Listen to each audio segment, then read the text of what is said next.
I had an attitude in drama school. I remember people were very upset with me. Some people didn't like me. Why? Because What I type of came there and attitude? I was like, no. Every time I'll be like, no, I only play lead roles. Was that your view of the world? Yes, that was my attitude. First, sorry, I only play lead roles. People are like, are you gonna audition for this? No, I only play lead roles. Jeez, that's a serious attitude. Yeah, it was. This is what I am. I am a theater actor, or I'm a disc jockey. But there's more. I like the way you even changed it. Yeah. That's how a thespian talks. Thespian. I'm a thespian actor. But we're much more than that. And then for a whole year, there was no work after that. You'll tell us about that, yeah.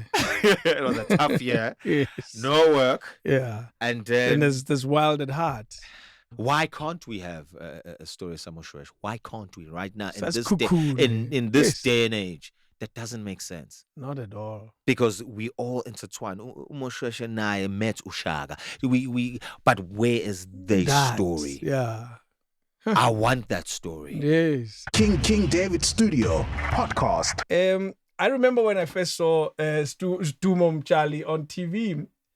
Number. That was my first experience of seeing this guy. The movie or The movie. The movie, yes. The movie. Yes. Oh, God, there's a series. There was a series. Oh, that came from that. Mm-hmm. I remember seeing that, thinking, lay out his cock. In number, the movie. Yes. And I'm seeing this leading man. It's staring. Because South African television doesn't give us a lot of our staring. No. The stories are written. They're not written to have that one guy like to save the day. You know what I mean? Yes. They're not written that way. No. Am I right in making that observation? Maybe I'm wrong. I mean, it's changing now. Okay. It's getting there. I mean, I just recently watched. Now it's becoming even for the females now. I just recently watched Unseen with Gail. Yes, because now we're heading that way. We're giving more chances to everybody. But it's so great that that transition, manje, has happened, and it's led to all these young stars. We have talent in this country. We do, eh? Incredible talent in this country, and. The word is studying. It's a real thing for us as kids. And I believed in it. Yes. I believed in so much, even when I was a kid, that he's studying and I will be studying. Really? I believed in it. I manifested it. Yeah. I remember I used to live in my head a lot as a kid, and play tushu, guns and Yes, whatever yes. you watch now. Back then as kids, You would reenact it. Yes. What were you watching in your time? A lot of Jackie Chan. Okay. A lot of Denzel Washington. A lot of even MacGyver. Yeah, of course. We was the ultimate staring over Tubu. Dubuli, he just plots bombs and traps and what. Yes. So that really inspired me a lot. And then I think one of the moments where I was truly inspired by the power of storytelling was a movie called Lean on Me. Okay. With Morgan Freeman. Oh yes, of course I know that. Yes. So then where he's teaching a school in a very very dangerous environment with the kids, which related to us growing up at Lukshin, where schools like that run by a gang. Of course. So my father saw that film, and I watched how it changed him as a teacher to becoming a principal, wanting to be like Morgan Freeman. So I saw the power of storytelling and what it can do. And once you have a purpose as well, because I didn't understand what a purpose is, but I understood what my father's struggles were. That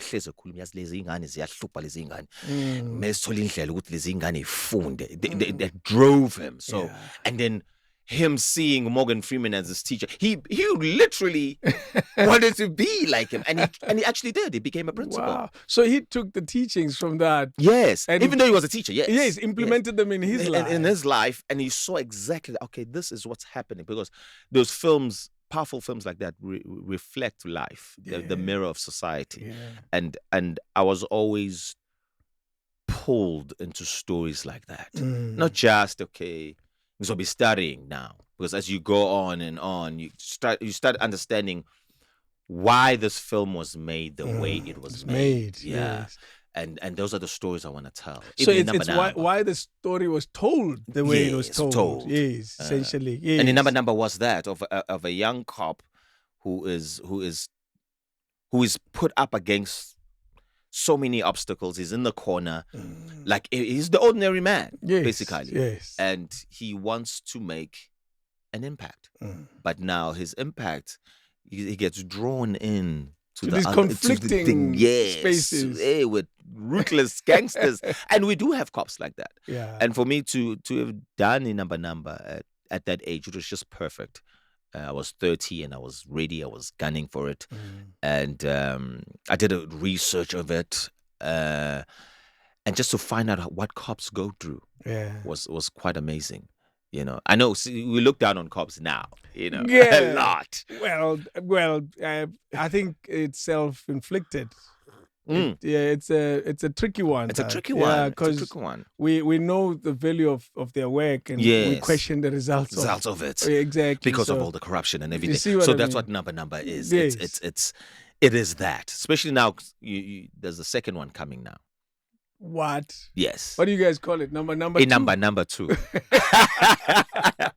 I like that. Josie Gold. No, we going franchise. That's the because we don't have a franchise in this country. I mean, right now people are watching all these franchises from overseas or Equalizer and all of that. Yes. We don't have. We don't know. Is this one of our first? This is our first action. Maybe there is one. Maybe there is one that we're not thinking of now. But a franchise film, an action film. This is definitely the first. Two. Number. Did you guys research the name? I'll tell you why I ask. Yes. I'll tell you why I ask. Yes, please. But you, toilet. When's I in number one or in number two? In number two, but not that number. I know. So actually, the man who's so responsible for that kind of dialect and the lingo was Upra Israel. Oh yes. Yes. Oh. So he's a big contributor to this film, because now he's on the second one because of his illness. Yes. He's the assistant producer now. Okay. On it. Is he not playing a role? No. His role now is behind the scenes. It's behind the scenes. So he's in it. He was involved in it. Still with the language, still doing the scripts, the world itself, because he creating the world. Yes. And because what I love about the director, Donovan Marsh, you know, I love a director who's honest. He was like, guys, you know what? I'm not black. So I'm relying on you to tell the story, to drive the story. So that's where Israel really comes in. The music as well is Israel. Yes. Even the first one and this one. But now his role is more titled now. Yes. Yeah. Then it was. Because he was concentrating so much on the acting. Yeah. But now he's behind the scenes of it, which gives him more room to really look at it. Yeah. And say, no, this doesn't work. No, this works. I must tell you, I love his role in that movie. I wish they found a way to heaven. I know, but it couldn't. It was tough for him to move how he moves, because he lost his leg. True. So he couldn't move the way. Yeah. Even then, even on set, you know, he would like cut, and then we have to wait for him to come and explain. Okay. You know, so we're staring nada.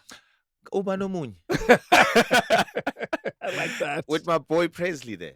As well. Yes. It's still, because it's the two guys. They're still, obviously, they're still playing. Yeah. They're still cops. We're still cops. We still get up to a lot of mischief. Yeah. But the drive now, which is beautiful, it really is relating with the times, how things are. Yeah. Like what we were talking before, we got into this to the session now, talking about the inequality of society. Yeah. So number showcases that a lot. But now inside the hood, and then we also touch on other countries. Just a bit, not too much, but we still keep, because it's Jersey, so we're still keeping it Jersey. We're still keeping it very Jersey. It's a hood classic. I always call it a hood classic. It's one of the movies that made me really say there's a lot to offer in South Africa. Let's go deeper and find other shows that speak to the same tone and language. You know? But then you'll find people that are saying we always reflect South Africa we reflect its worst side. You know, the violence and the shooting and the killing and all of that. Absolutely. But nobody ever says that about America. And we see so many movies. It's quick to like throw those things now there, because people get caught up in those little rom-coms and all that stuff. We have them. It's beautiful. But we cannot only make rom-coms. Rom-coms. We need to show society what it really is. And number is not just about just the violence. It's about the belief of a young man. Especially I'm talking about the first one, of a young man who's really trying to make an impact in society. True. And we're still driving on that. Yes, the violence, because it creates... It's entertainment at the end of the day. What is the plot this time? This time, he's having to look back, because you saw in the first one, I mean, to kill people is a serious thing. So we didn't just want to look at it just action pala. You know, we really want to give the character more weight and more substance. So he's going through that journey. Okay. Of he's done this. Now, what has that resulted in? You know, so he's going through that journey, going through that transformation, thinking about things. And what was interesting when we were shooting it, because Chili, the character, he's contemplating a lot. Even isn't depression, which is something as Black people we don't think. I've heard people say black people don't have depression, but we do all the time. Yes. And when we're shooting it, we're just lost Ricky Rick. Oh no! Yeah. So I had to go there, really there, and think about what there's a generation I'm speaking to that follows Ricky Rick, and I was a fan of Ricky Rick. Of course. And I worked with him back then when he used to come on Inspire. Oh yes. So he had cameos. Yes, he had cameos, and he was such a great guy. I'd meet him, we'd talk.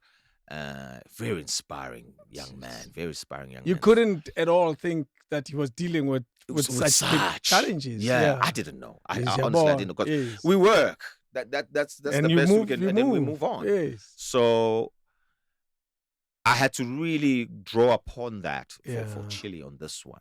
You know, because I feel like as an artist, you need to come from somewhere. You can't just like, hey, get a script and then ziawa. You need to draw from somewhere. From somewhere. Yeah. Yes. It's still gonna be mind blowing. It's still it's what you just talked about, the potentials that there's more to come. There's more to come. So we're still riding on that it can get better. It constantly, we can get better, because I'm looking to do this, hopefully, this franchise until I'm like 60. Whoa, so you're hoping absolutely that there's more. Absolutely. I mean, there's talks. Already? I'll leave it there. But we still have to see it. Number 3. You know what I mean? And I want to get to a point where I'm able to pass it down. If there's a kid right now watching this right now. Yes. You want him to say, I want to play number when I'm older. Exactly. And I can pass it. So if there's a kid listening right now, work hard. Work hard. So I can be able to pass it down to you. And then again, I'm looking like Fast and the Furious. I'm looking like 9, Jeez, 6, 8. That's where I see it. Yes, and that's a franchise. And you think the plot, rather the story, can absolutely, develop like absolutely, that. Touch the whole of Africa, Europe, because we're still dealing with the crime, corruption, showing the face. I mean, crime and corruption goes deeper than just the surface. Just what we see that itend. Yeah, you know what I mean? Itend it's not just itend la like peli. Itend lisuka le is a liofia go pretend. Yeah, no. You know what I mean? No. So I want to go that far and go that deep. Those are the discussions we've been having, especially with Donovan Marsh. Is it a lot of new people in the show now? Yes, I mean we have Ubongi. Okay. He's sort of come in now as the main major villain for Chile. Oh, Just like there's a there new- was a yes, Scroof. there's a new guy. Now there's a new guy. They call him Indota Mbisi. Yo. Yeah, so he's there and he has this hyena. So we're acting with a hyena. So we're going. You're going big. You're going big on this one. You had to It's look a for a start. hyena. It's a beautiful start.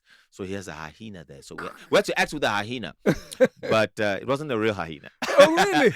So But was, it obviously, when we I know see it looks we'll be amazing. convinced. Yeah. It looks amazing. The guys who did the special effects are amazing, and they're from here. Back home. Really? So there is That talent. booming. Yeah. Yeah. It's just that the post-production side still requires a lot of work because it requires money. Yeah. You can't just do post without money. You need to really calculate your budget. But a post it demands. Do you think we have enough money for this in the country? Yes, I do. Yeah. I mean, if we can, the last time I remember we wanted to build a flag for 22 million. So there definitely is money. I'm just saying. I will not be drawn to politics. No, I'm not. Watch me. I'm not going there. I'm just saying. Should he call it? Watch me avoid politics today. I don't know how long I'll listen. My politics only wake up after 12. You know what you asked? You know what you asked me? Listen, I believe there's $1 trillion missing. So listen. So there's money. There is money. It's just that I feel like as the country we just really realized how important film and television is as an economy. Do we know that? I don't think so. Yeah, not fully. Is it mostly? Obviously, it's known by you guys because you work we're stuck in it. But is it us as the audience, or is it those that have to be making decisions to support both? Yeah, both. Because still, when we're pitching and getting the idea, like I'm just thinking now, like there's a beautiful show coming soon on Mtshali, which is why couldn't they have, let's say an example, shot it in KZN and build those infrastructures and they stay permanent, those infrastructures, because that will now bring in tourism. Why can't that happen? They do it overseas. And there's a lot of land. There's a lot of land. Yeah. And I'm sure if the right conversations happen with the king. With the king, with the government, with it's everybody. Not an impossible project. It's not. It's a hard project. But it's possible. But it's possible. Because they had to shoot them. Of course. A shot now. It's beautiful. I mean, I just by looking at the trailers and the discussion that people are talking about, it looks amazing. I can't wait to see it. It's a computer number 2. Well, in some way. No, not really, because it's two different streaming services. I must admit also, I'm looking forward to it just as much because we all know the Shaka Zulu, Yaga Henry Kele. Yes. And we now know we on the Mapiano Shaka Zulu. You know what I mean? Because we remember the boom, boom, boom, boom, boom. Now it's gonna be boom, boom, ding, ding, ding, ding.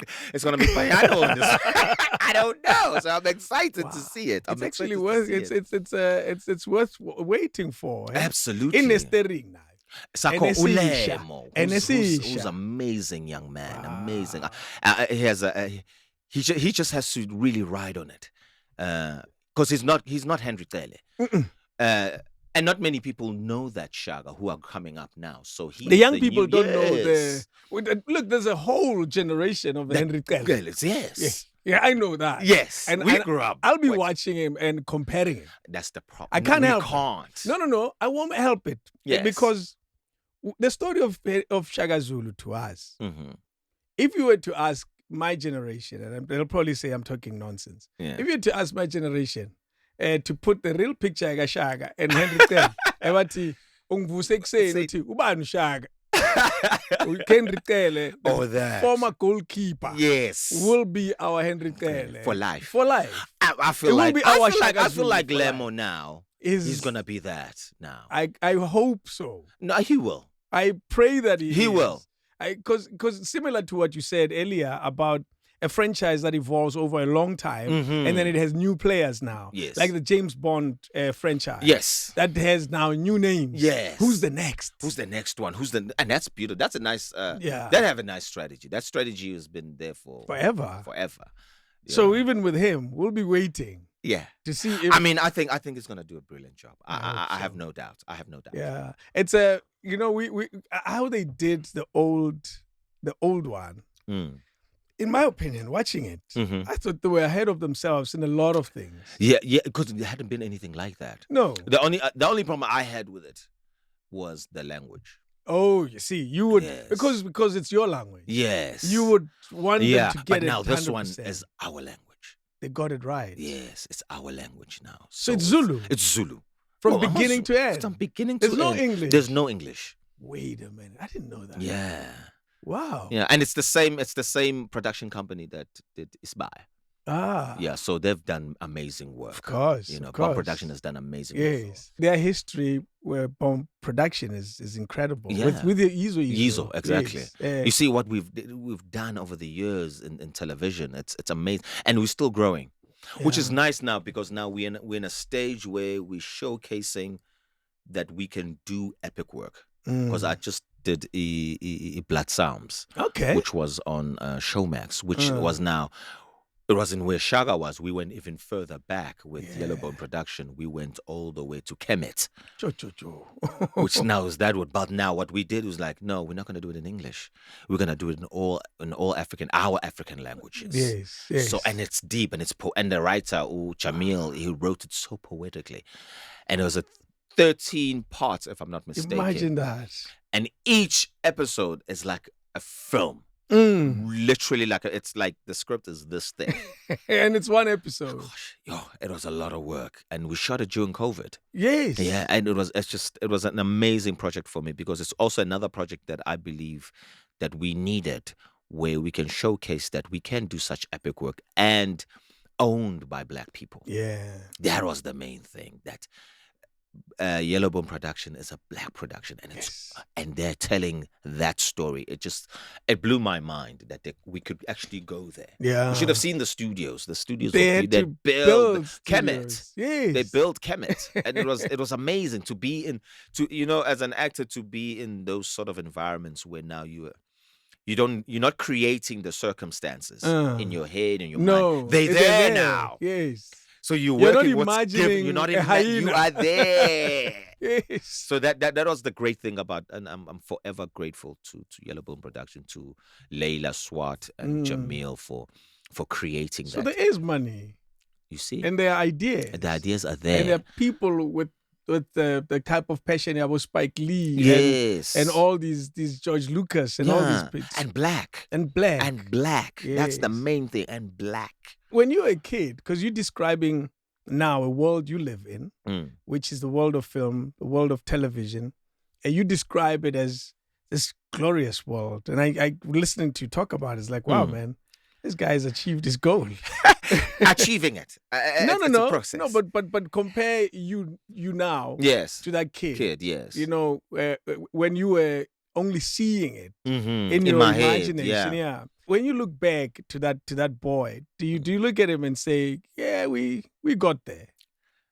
Yeah, definitely. Because I manifested a lot of the stuff. Yeah. Especially as I was growing up as well.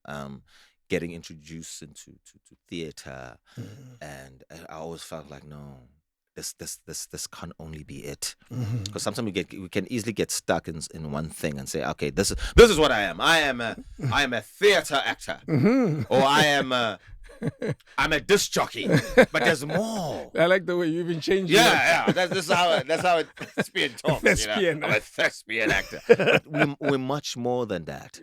That's why I always prefer the term a storyteller, because that's what you are. Yes. That's what we all are in the entertainment business, because we want to translate a message. We want people to reflect on themselves. So that kid, he's definitely proud. I feel. And but he still wants more.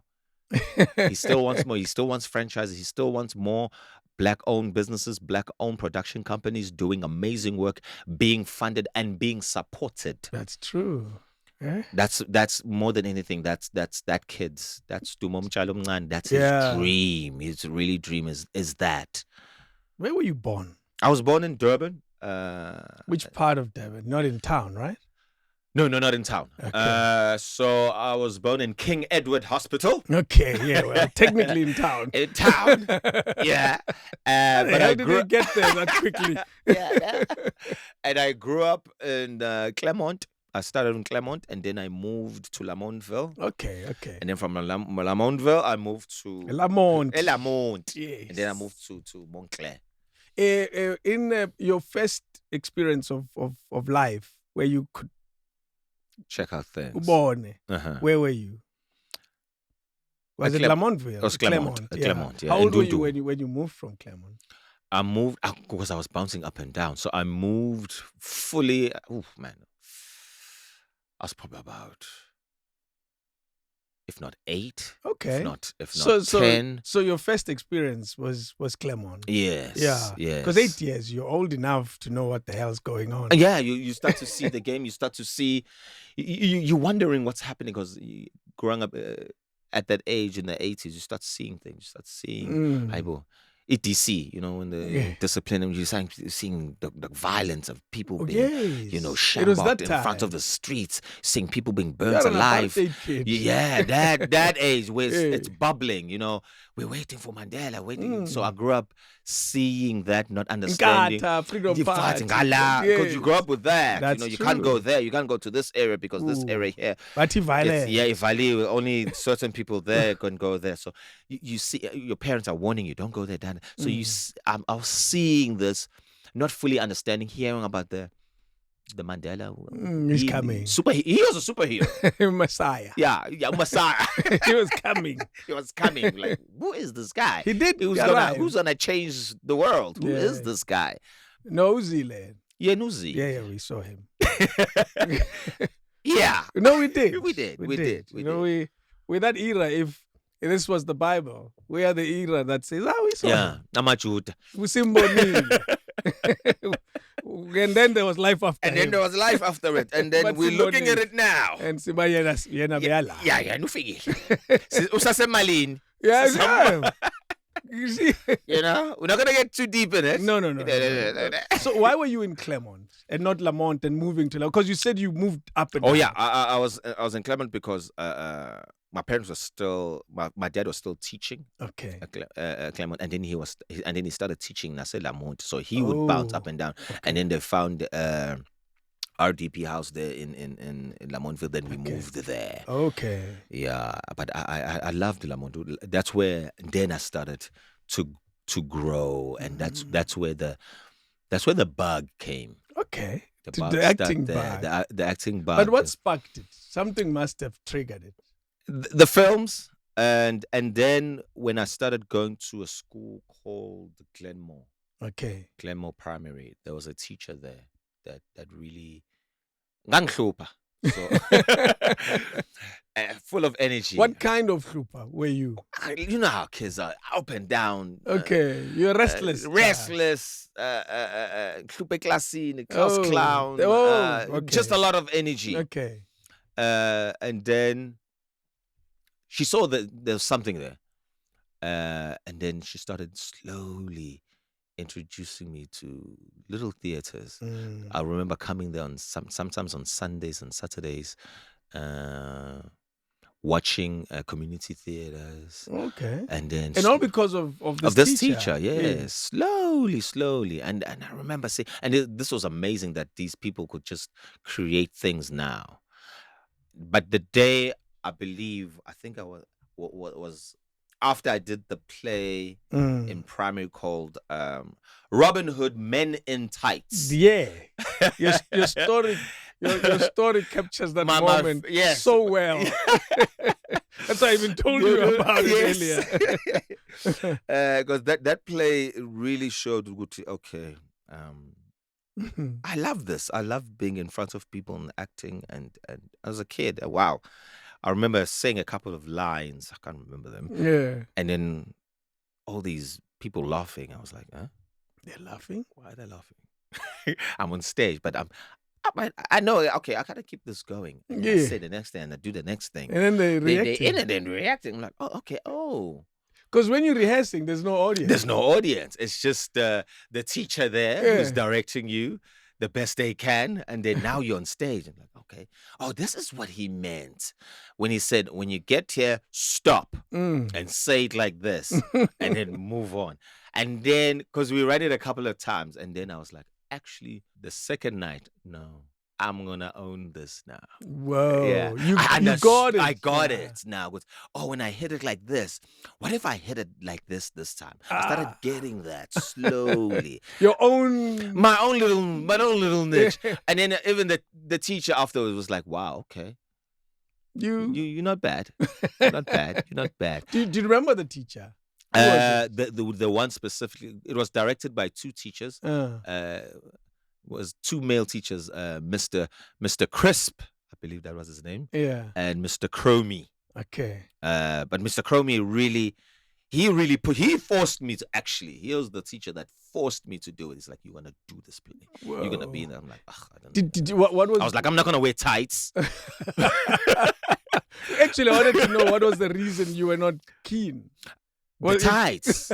Can't believe it. I'm not gonna wear tights. What is this thing? Yeah. And why am I not playing Robin Hood? Oh yes, you did. There's you were that not playing. too. You were Why not am I not playing. playing Robin Oh Hood? yeah. Why is that little white kid playing? No, Because like, you no, wanted no. to be. He was like, steady. "Well, you," and he said it in a nicest way. "Well, you chubby." Because I was a chubby kid. Okay. Yeah, so you chubby. You can't have a Robin Hood that's chubby. But I kind of get it. Robin Hood was white. That too. And he wasn't chubby. And I'd seen the film, because they took it from a film. Okay. And they made it into a stage little play for the kids. Yes. But I was like, no. And then there was the tight thing. But he said, if you don't do this thing, you'll see. He of course, he couldn't threaten me in any way. No, He just said, you will see. Oh, it was that kind of that threat. kind of threat. And then, okay, cool. But I'm not going to wear tights. Yeah. Well, I ended up wearing tights anyway. I want to go to politics for a moment. Former President Jacob Zuma said, "Niyayifuna le commission izondo nizobona." He said the same thing. Yeah, that threat nizobona. And siyabona. Let's just say siyabona, man. Siyabona. I had to take a detour. Let me go back to the highway. So the inspiration sparked there, and the bug was you caught the bug. I was like, wow, I wanna stay here now. I really wanna stay on that stage longer. Wow. That was the thing. I just wanted to stay in that world just a bit longer. Yeah. And then, what did you enjoy the most about it? You mentioned the audience earlier. Yeah, the audience. And I think I just really just like believing that this is real. You know, it's not just in my head now. It's just I'm in the space and I'm playing with these other players here, these other kids. And this is, it's real for me. Yeah. It was really real. It's not, you're not just moving past it. Yeah, it's really real. Wow. I just wanted to stay longer there in that imagination. But the day that it really hit me was, I was still there in primary. These two incredible theater practitioners, Ubheki Mkhwane and Ellis Pearson. Yeah, they came to the school. Okay, and they did a play for us in a theater in a round. So we all as students in the hall, in a circle. Yeah, we're sitting and they're in the middle. Whoa! And they were doing these animals. What was the goal with that exercise? Do you know why they were invited? It was just a play. It was that's all I knew. It was just entertainment for the kids. Basically, they were touring. Okay. Yeah, they were touring. Because I'll tell you an interesting thing about that. I saw them doing these animals in front of us. And I believe them. I believe they were these animals. I believe them transforming from one thing to one thing, and that game was so clear to me, and I was like, "That's what I want to do." Wow! I want to do that, and I since then I've been like a leopard, really hunting for that moment, and for years, because I think I got to speak to Ellis. I was still a kid. I was like mesmerized, like, how did you do that thing? And he tries to explain it. And I'm like, what this is amazing. and then I made a promise to myself at that age, I'm going to work with this guy. Wow. I'm going to work with this guy. And then fast forward to drama school, tertiary, and here he comes to direct me for the first time, Ellis Pearson, in a play. And guess what that play is about? It's called Exodus. It's about Moses. Wait a minute. Moses who who goes through his challenges. But and we have created this world out of nothing. There's no set. There's no props. There's nothing. It's just a bare stage. And I was like, this is what I've been wanting to do. And then years later, I got to work with him. And then Upegim Kwana, guess where I get to work with him? Tell me. It's he plays my dad. It all comes full circle. All comes together. Wow, man. It was. I've been having an amazing journey, just transitioning as a kid, and I see it happening. And a lot of people, I've said a lot of people that I've wanted to work with, I will work with. But I know there's a reason why I'm working with those people. Even with Donovan Marsh. Yes. When I first saw one of his features, one of his film, not his first film, one of his main features was Dollars and White Pipes. Okay, yes, I know that. Yes, with Clinton Brink, who was amazing in it. He'll be in the studio soon. Oh, what an amazing actor. Beautiful brother. Yeah. So I saw great singer as well. Yeah, great singer. The R&B, yes. I saw that film. And I was like, I want to work with this guy. I want to work with this director. Yeah. And then fast forward, and when I saw this, I think it was 2008, I think, or 2006. Fast forward years later, Donovan Marsh creates Class Act. And you were there. And I was there. And I won it. And then what's the prize for that? It is to be a leading man. The leading man. And I got to work with him. I've manifested it. Do you still live in that world of saying, I want it?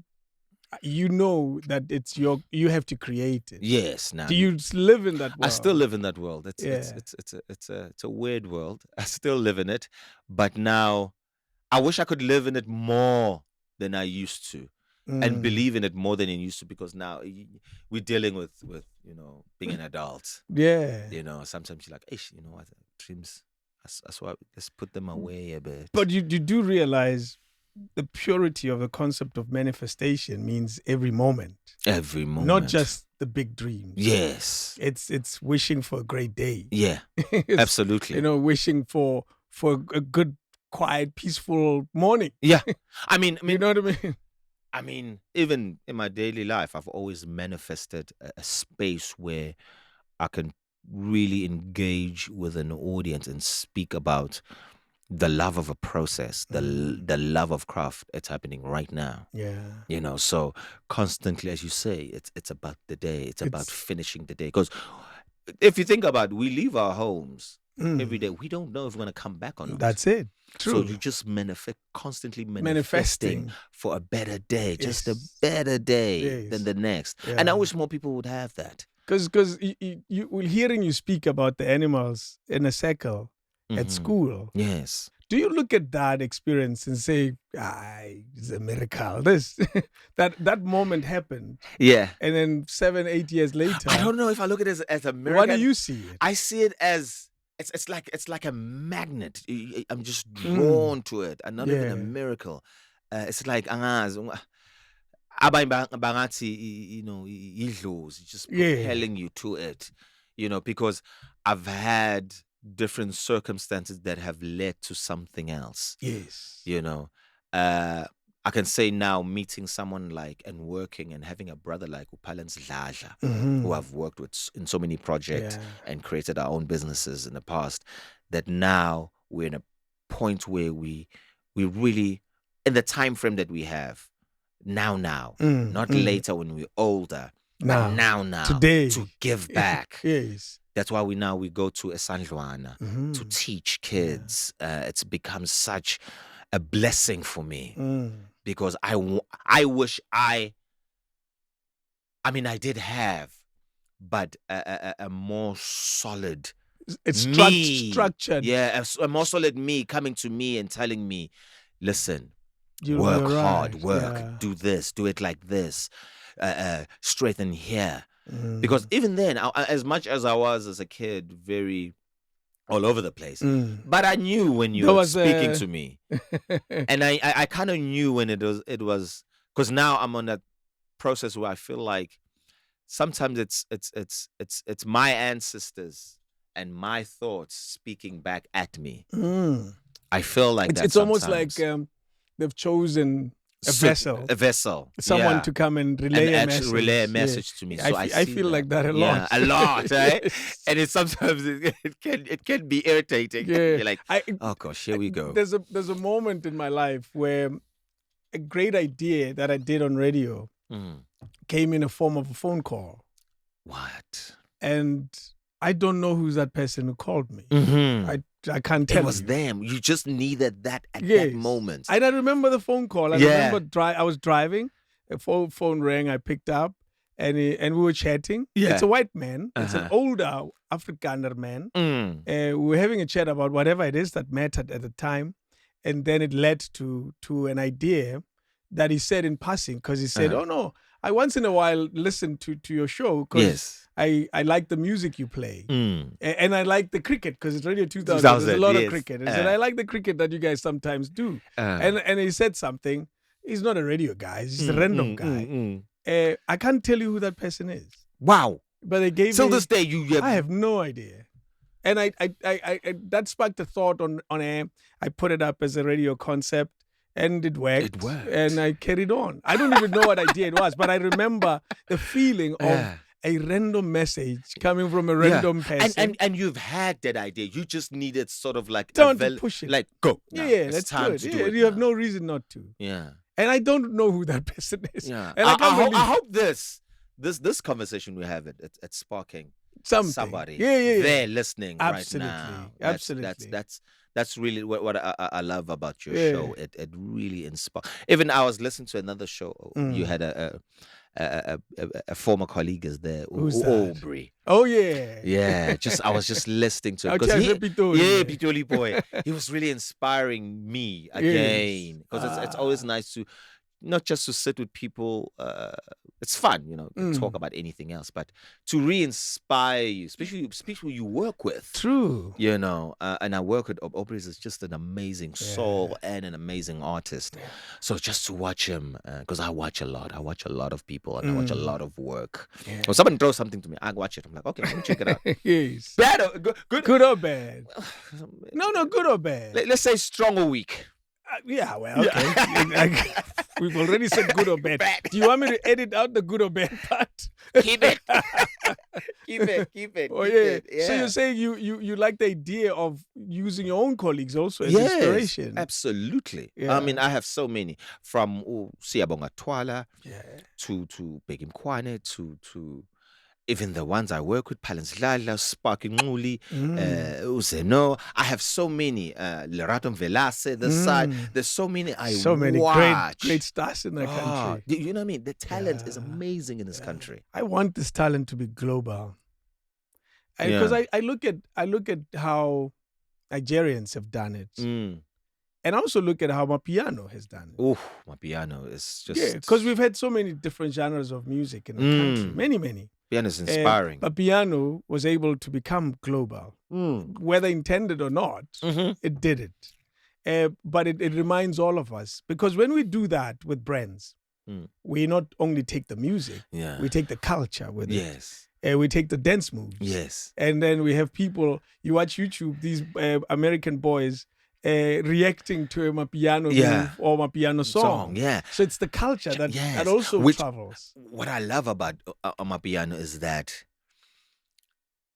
the youth, the kid, they were just not apologetic about it. No. And they're like, we own it. And you used to hear a lot of people. I remember hearing a lot of older people saying, this thing, what is this sound? What is this sound? What is this? Let me react to your statement. When older people say, what is this sound? For me, it's validation that it's working. Keep going.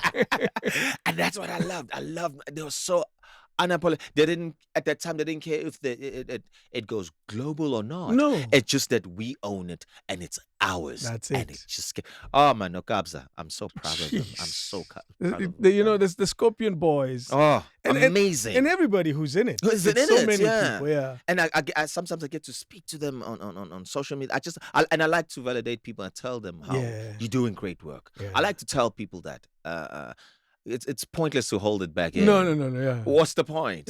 And then you want to be that person. Oh, they were amazing. I always thought they were amazing. No, tell people. Tell people. Because we need it, especially now. That's why I do this. Yes, absolutely. That's why I love this. the show. Yes. Because it's to feel validated is a beautiful thing. Yeah. What we have done now with Upalens Dladla and another partner of mine, Ayanda Sitebe, who's the founder of Access Spaces, and we, the shareholders, we came in and we created Access Spaces because Access Spaces is a platform where we celebrate actors. Yes. And it's something that we are so proud of. But now, what it's done now, it's just started having legs of its own. Now we're doing costings now. Jeez. Now we're doing workshops. There's one happening and right that was now. not I'm supposed to be there, but I'm here. We're recording this on a Saturday. Yes. There's a workshop happening. Yeah. We're supposed to be there now. Ngiyabonga. Yeah, you know what? He'll handle it. He's got it. He's got it. Yeah. So that's what I've loved about, and that's another spark of an idea. Yeah. And that idea also came in to me, Jeez. but not on a phone call, but as sitting down and saying, Kota Matota, who is giving Uvelapi his props right now for what he has done for me? Who is giving Udon Langeni his props right now? What he's done for me? Yeah. Who is giving Mtshali, the late Mtshali, her props while she's still alive? True. So that's where Access Spaces was really formed for that. But now, having its legs, now we're like starting from young now. Jeez. And teaching and really getting into the... And all these legs were unintended. Unintended. They just started happening. They just started happening like because we sit along like, yeah, sure, man. How about? Let's try this. Let's try a workshop. And see what happens. Yeah. And let's invite people that we feel are doing amazing work to actually give back, because giving back is so much. It's so strong. What type of platform do you put it on when you do a workshop, for example? Because I think you should do more than just have people in a room. I used to do that with radio. I remember once I had bought my band in these very studios, and I bought a community radio station, and the young people were just sitting, listening to this great man speak. Oh, what an amazing man. What an amazing man he was. Exactly. So I've done stuff like that. But then we were not thinking of capturing the videos and so forth and so forth. Because there's value in not only just doing it in that moment and letting it go. Yes. You capture it. And so it benefits Uchabu, Sentuzuma, who could not make it. And there was no way he would have made it. I mean, we're getting there now. We're getting to a point where we're starting to shoot bits and bits, and then we put them online. We put them on social media so people have an understanding of what we're doing. Yeah. But it's because it's such acting and the science of acting as well. It's such an intimate thing. Yeah. I would say that's what makes South African actors, for me, just above everybody else, because we coming from a more spiritual sense. I wish now the writing as well will come from that sense as well. Yeah. You know, that's why we need more Black producers and commissioners and creators, because they'll have that understanding and that background. So you don't need to now explain to Umlungu actually, as in the character what he's going through here. Uyatwasa. Now you gotta explain that to Umlungu. And if Umlungu I have no idea what that is. It's complicated. It's like, no, you're not tossing right. You're not in. What do you do? Funny enough, I had a scene like that. These are the little details that always need to be fixed and makes our storytelling stronger. I remember even in Spy as well, even with another one I did, the Estates, we're shooting a scene. They've written it that Sisemsamu. Okay. If you don't know what Umsamu is, research, Google that. We have an episode on this podcast. On a podcast. Traditional yes, stuff. So they know. Umsamu is all right. You know. So whoever wrote him, I don't know. Looked like Umlungu.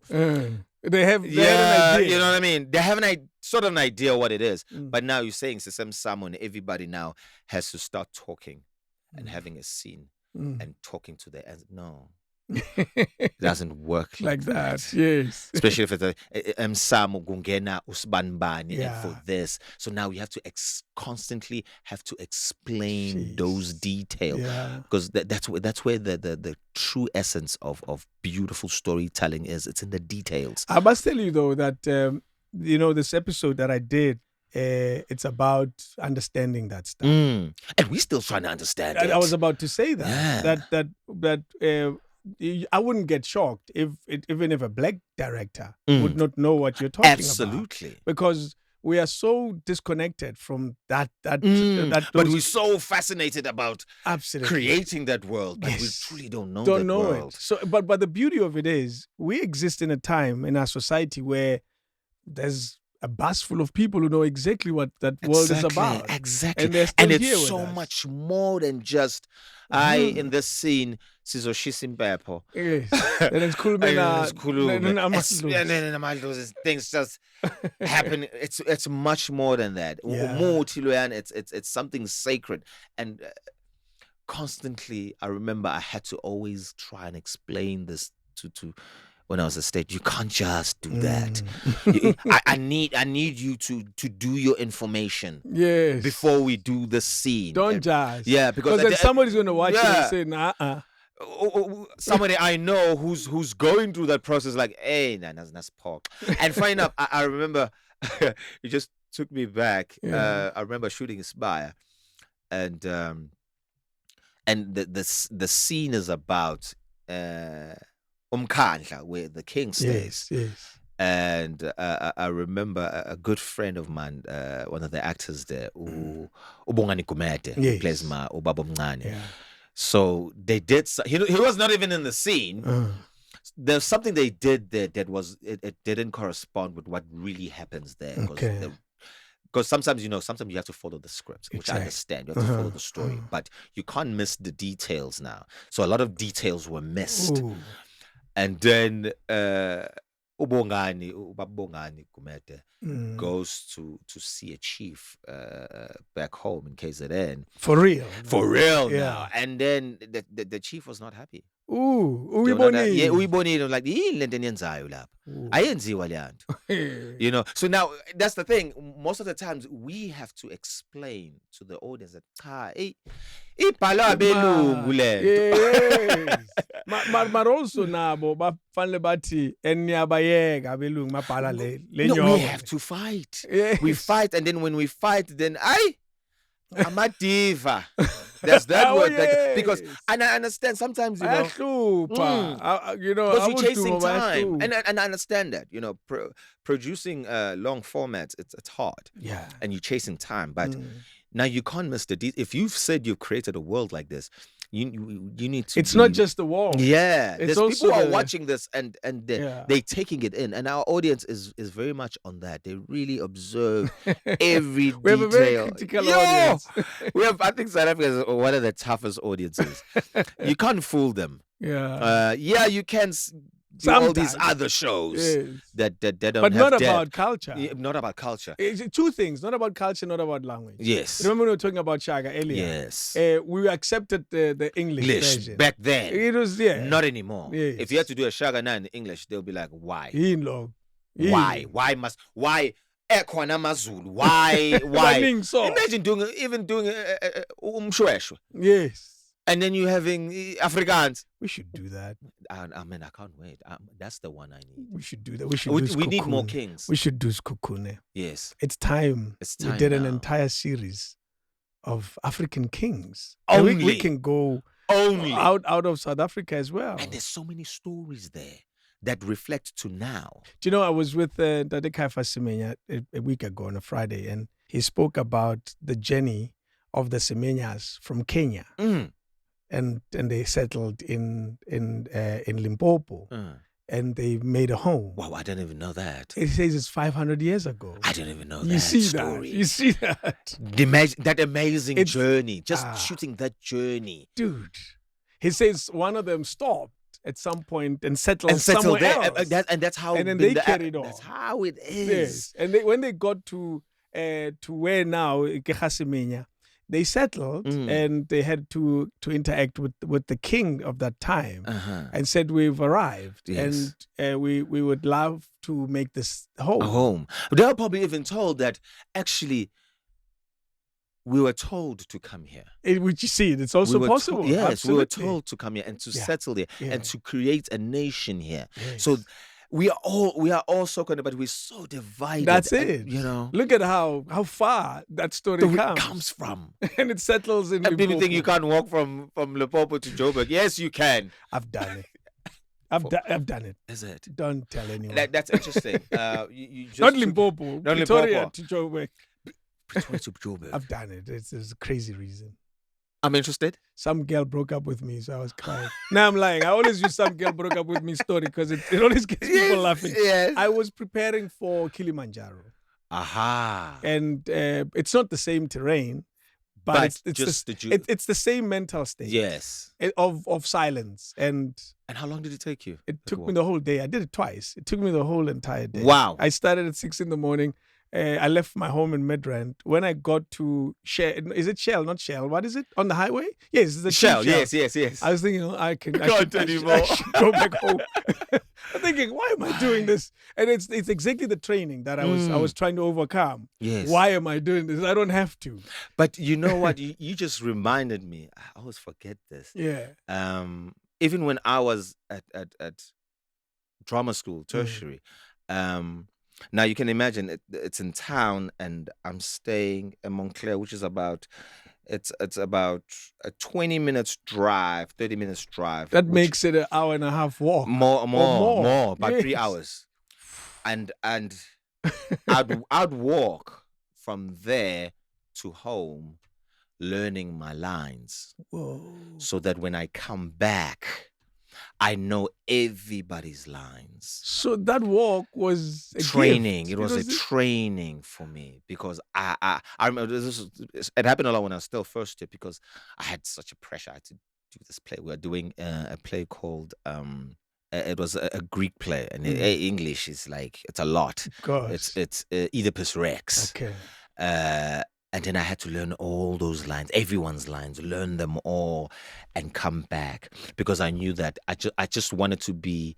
This was still June rehearsal. I wanted at least 3 more weeks without script.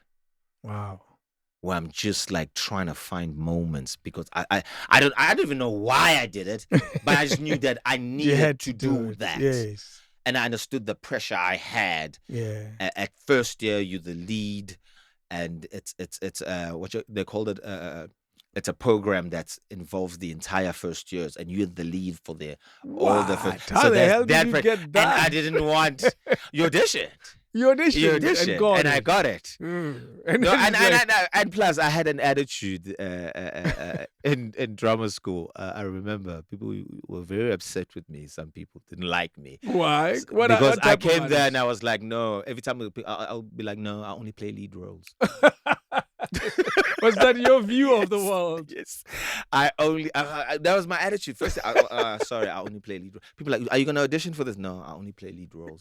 Jeez, that's a serious attitude. Yeah, it was. It served me well. So this staring attitude. I had it since then. But of course, as years went by, I started Yeah. Of course, I wanted to dive in now into understanding how to support a lead. Yeah, I like that. No. I only play lead roles. I'm sorry. Don't cost and me. you're at school here. I'm still in school with an attitude. I'm telling people who are gonna cost me 30 years. I'm like, nah. I'm gonna play lead roles. And you got it. And I got it. And the long walks. And you had to do the long walk to go home. Yes, because I understood the pressure because I had set myself up already. Yes. Were they intentional, those long walks, or Yes. you had an option? No, intentional. I could just take a bus. It you know what I mean? Yeah, find a way Yes. to get home. But I decided, no, I'd walk and learn my lines. I remember I'd meet some of my friends going up. There's going Kenyan Howding. Those who know Montclair, Kenyan Howding, walking up Kenyan Howding. I'd meet some of my friends. All like, hey, ufunanga leska. Then I'm learning my lines. I'm just learning. I needed to know them perfect, word per word. So those walks were a huge benefit. Oh yeah. Now I can just look at a script and like, oh, no. Okay, sure. So it helped Let's go to get to get quicker at it. What? Yeah, but I still kind of do it nowadays, but more in a more control. I can just go to the gym and just like really exercise while I'm still running the scene. I'm not even running the lines. It's not about the lines anymore.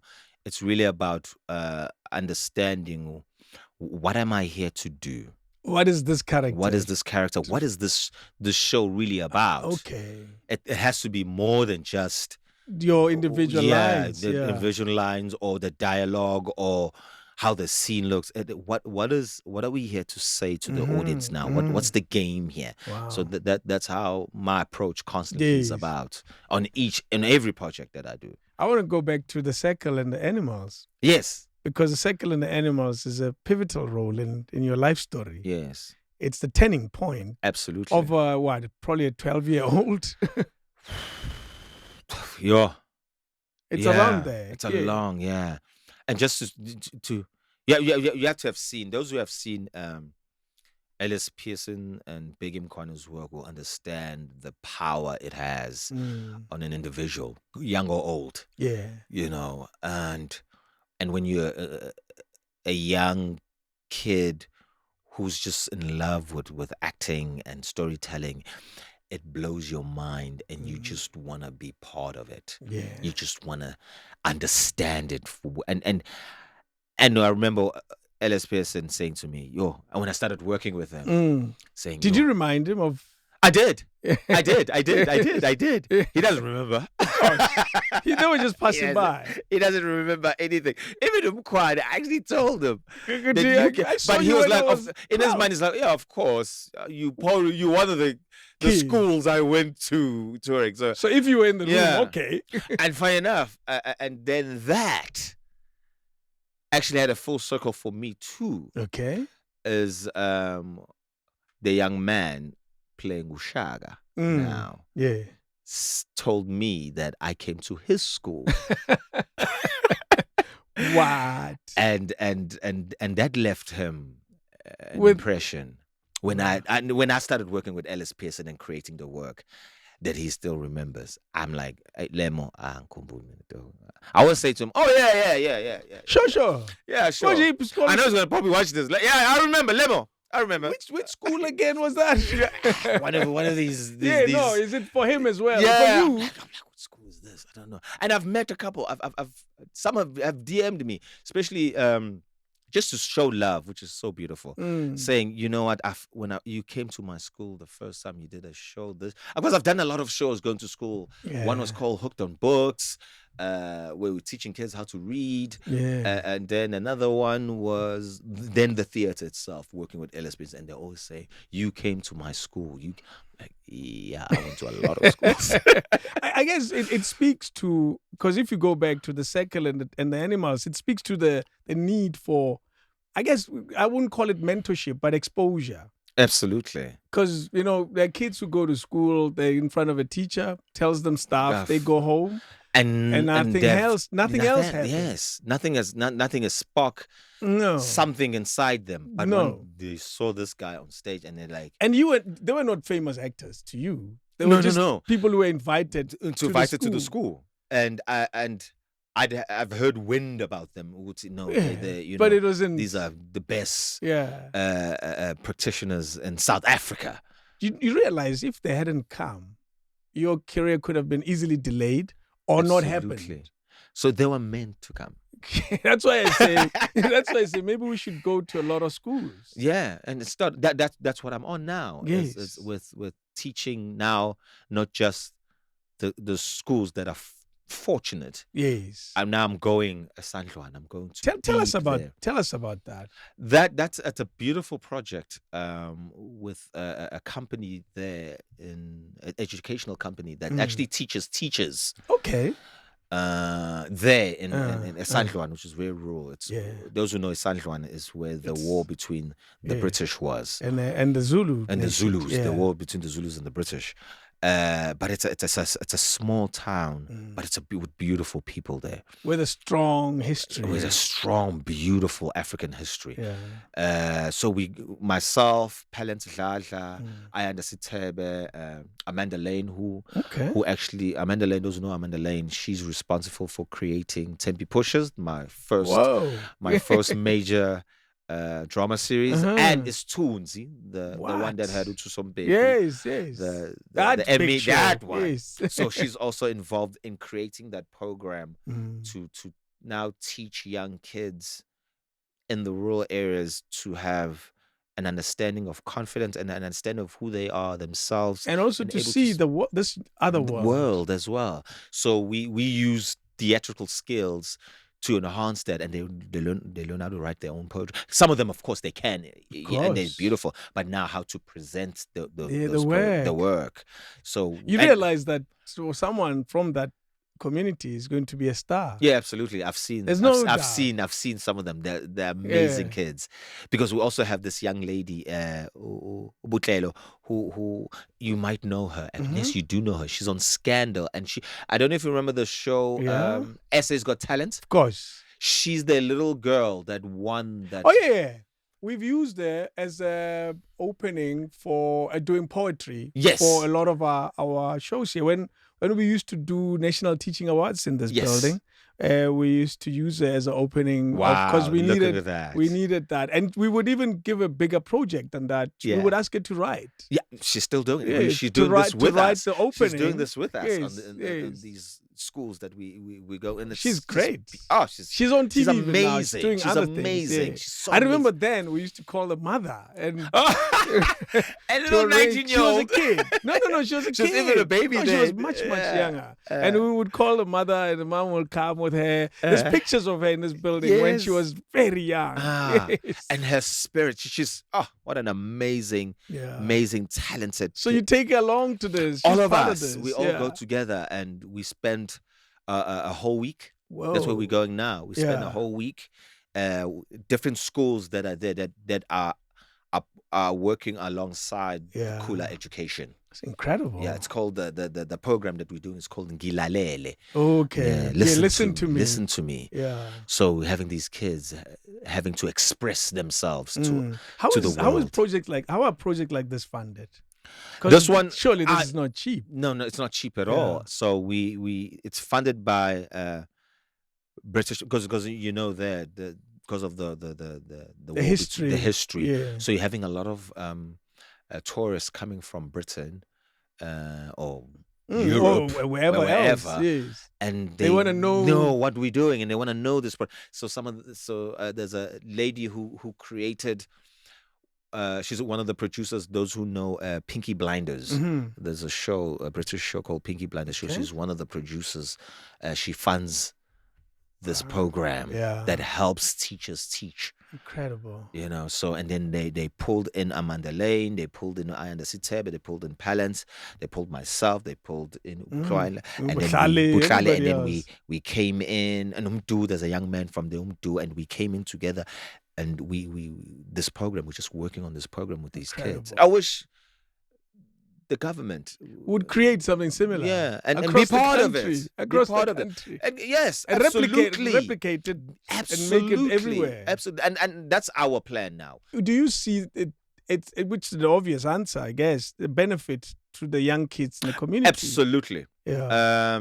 Now some of them are able to speak, because it's also the little details. So just to sidetrack just a bit, because it's the little details with the program, because those kids there, especially in that community, especially Makaya, understanding what inhlonipho, to look down, not to look straight in the eyes. Yes. But now you're working in a working environment.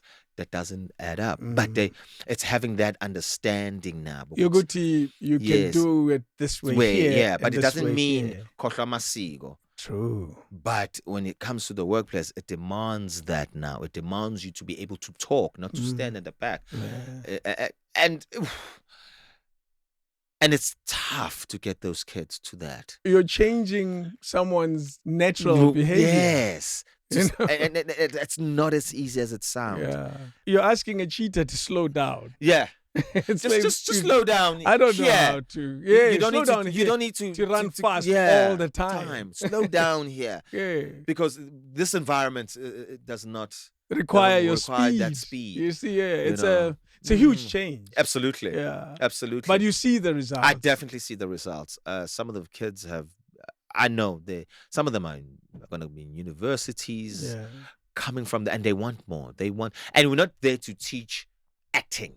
No, it's life skills. It's life skills that we have to teach. You're using those tools because those tools are life. I still do them to this day. I can, before even coming here, I can still meditate and do my little vocal exercises because they're part of just my DNA now. You can use them any way you like. So that's that program. It's a beautiful program, and I've been posting it a lot on social media. I'm hoping it gets the attention that it needs. That actually we do need these things. Our kids need these things. Because they see these people on TV. They see us, and some of us have an education of teaching. True. That can actually just give a chance, and we will teach. And some people have knowledge. Absolutely. And they enjoy just, they're giving that knowledge. Yeah, and we were all once that child that sat at the back of the class. Yes. Just not getting what the teacher is trying to say. And you're too shy to even tell the teacher, I didn't understand you. And I know a lot of kids who dropped out of school because they just couldn't connect. So and they needed one more minute. Just someone who'd see me. Yeah. And say, hey, move. Well, it's your turn. Without forcing you. Because that's what the program's about. It's letting them find themselves in the space because it's their space. Because when we come in there, we're not here to teach you. No. You're here to teach yourselves. We're just here to facilitate the process. We're just here to hang around. Tell me though, your high school days, was there a lot of acting that was inspired? Only towards the end. Okay. Mid, you go to the. It gets very academic. Yeah, it gets and you become a new person as well. And you're trying to find yourself. You smoking a lot of weed. You're doing everything. You're doing all kinds of things. You're drinking a lot. So that was you. Yeah, that was me. You're trying to find yourself. I'm trying to find myself. And then basketball. There was also basketball. Oh, you did that. I did basketball. Basketball really put a sort of a discipline in my life. Yeah. The idea of if you work hard for it, you might not get it, but you might get it. So it gave you that possibility. Yeah, and understanding where my talents lie. Where are they really? I love the game of basketball. I won't say I was extremely talented in it. Yeah. No. But I loved it. I loved that. So what did you have to bring to the game? Passion and a diehard, listen, and a loyalty to the team, and really working hard and inspiring other people as well around me to work just as hard. Because I remember, so it could have happened. It could have. Okay. Nah. Tell us. You say you remember. Yeah. You say you remember something. Yes. I mean, there was one school that destroyed all schools back in those days. Yeah. Which was DHS. One of the hardest schools to defeat. But there were actually a bunch of great guys when you started, because they're all rivals. Yes. As kids, you hate these people, but and then you meet them outside of that. There was such a great bunch of guys. Yeah. They just wanted to win. They were just best. Yes. They were. DHS at the time when I was coming up, they were the best school in basketball. but we were like number 2, and it sucks to be number 2. No, yeah. It really sucks to be number 2. You either right at the back or you're number 1. Yeah. Being number 2 is frustrating. Is the worst. Is the worst. But what I loved about it is that it just created a discipline and a drive to always work hard, to work as a team. I think the team building thing, because that's what also I use within, even in acting, is that it's not just studying as well. You have an entire team. Else. And to be a lead is in a team. It's the captain, so you have to work with everybody and carry everybody else, because that's all you're doing really as a lead. You're carrying the story. True, but using a soccer analogy, you cannot score if nobody passes you the ball. Nobody passes. Nobody works. Nobody's is understanding the play. True. You can't. Yes. It's exactly that. With even a play, within production, if you're not understanding what we're trying to do here, because it's beyond just the play and the words and what this play is about, the period piece, but what are you trying to say to the people who are watching? That's it. And you carry on, but not basketball, something else. Did it become a possibility, basketball, for you? Because the way you describe it, you loved it enough. No. It was a passing I mean, time. the furthest I got with it, and I knew it was going to be, that was the aim anyway. Okay. Was achieving to be in the KZN team. Okay, that's a big deal. That was a big deal. Oh yeah, yes. Back then in school, that was huge. I was like, I got that, I'm done, finished. I got my honors. Cheers. And I understood that's as far as it can go with me. But what I loved about it, I understood how powerful it is. I still remember my first ever basketball experience now in the NBA. Watching an NBA game was because of this work. I did a movie with Mtshali Nikiwe called Inside Story that took us to America to go premiere there. And the first thing I remember, the producer asking me, "What is it that you want to do since you're basketball game, NBA game?" Yeah, and you went. And he made it happen. Wow. We went to watch. Was playing the Washington, because it's DC. We went to go with the Washington Wizards against. What are they playing against? Was it Spurs or somebody though? Yeah. We went to go watch. That was my first ever, and it was a beautiful experience. And I just knew there's a reward. It was like, you know what? Let me reward you now. And you enjoyed that experience. Absolutely. Yeah. I felt at home there. I was like, wow, this is it, because I've always wanted to watch it. Yes. I still wake up to this day. I was watching a game this morning, which was Miami Heat playing against Celtics. Do you know, I have a similar experience with basketball. I've seen a live basketball game. Yeah. Privilege. But I don't tell the story as much as Wilson and Nkosi or does, because I was with him. Yes. He loves it because he loves the game. Yes. I'm sure he definitely looks like a Michael Jordan fan. You see, absolutely.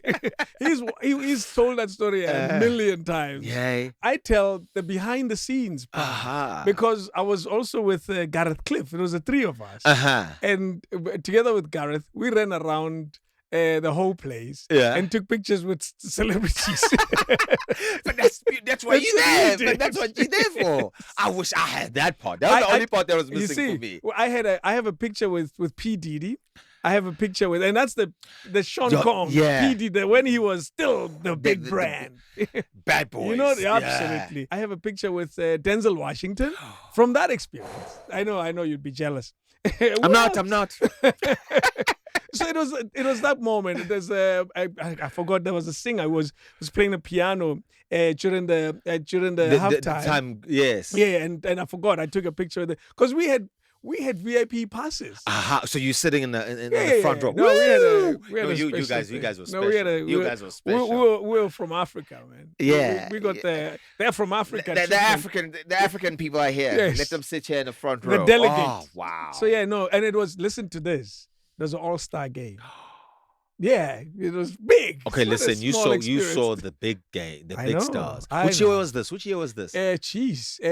2000s, probably 2005. So you met Kobe Bryant? Yeah. Oh my gosh.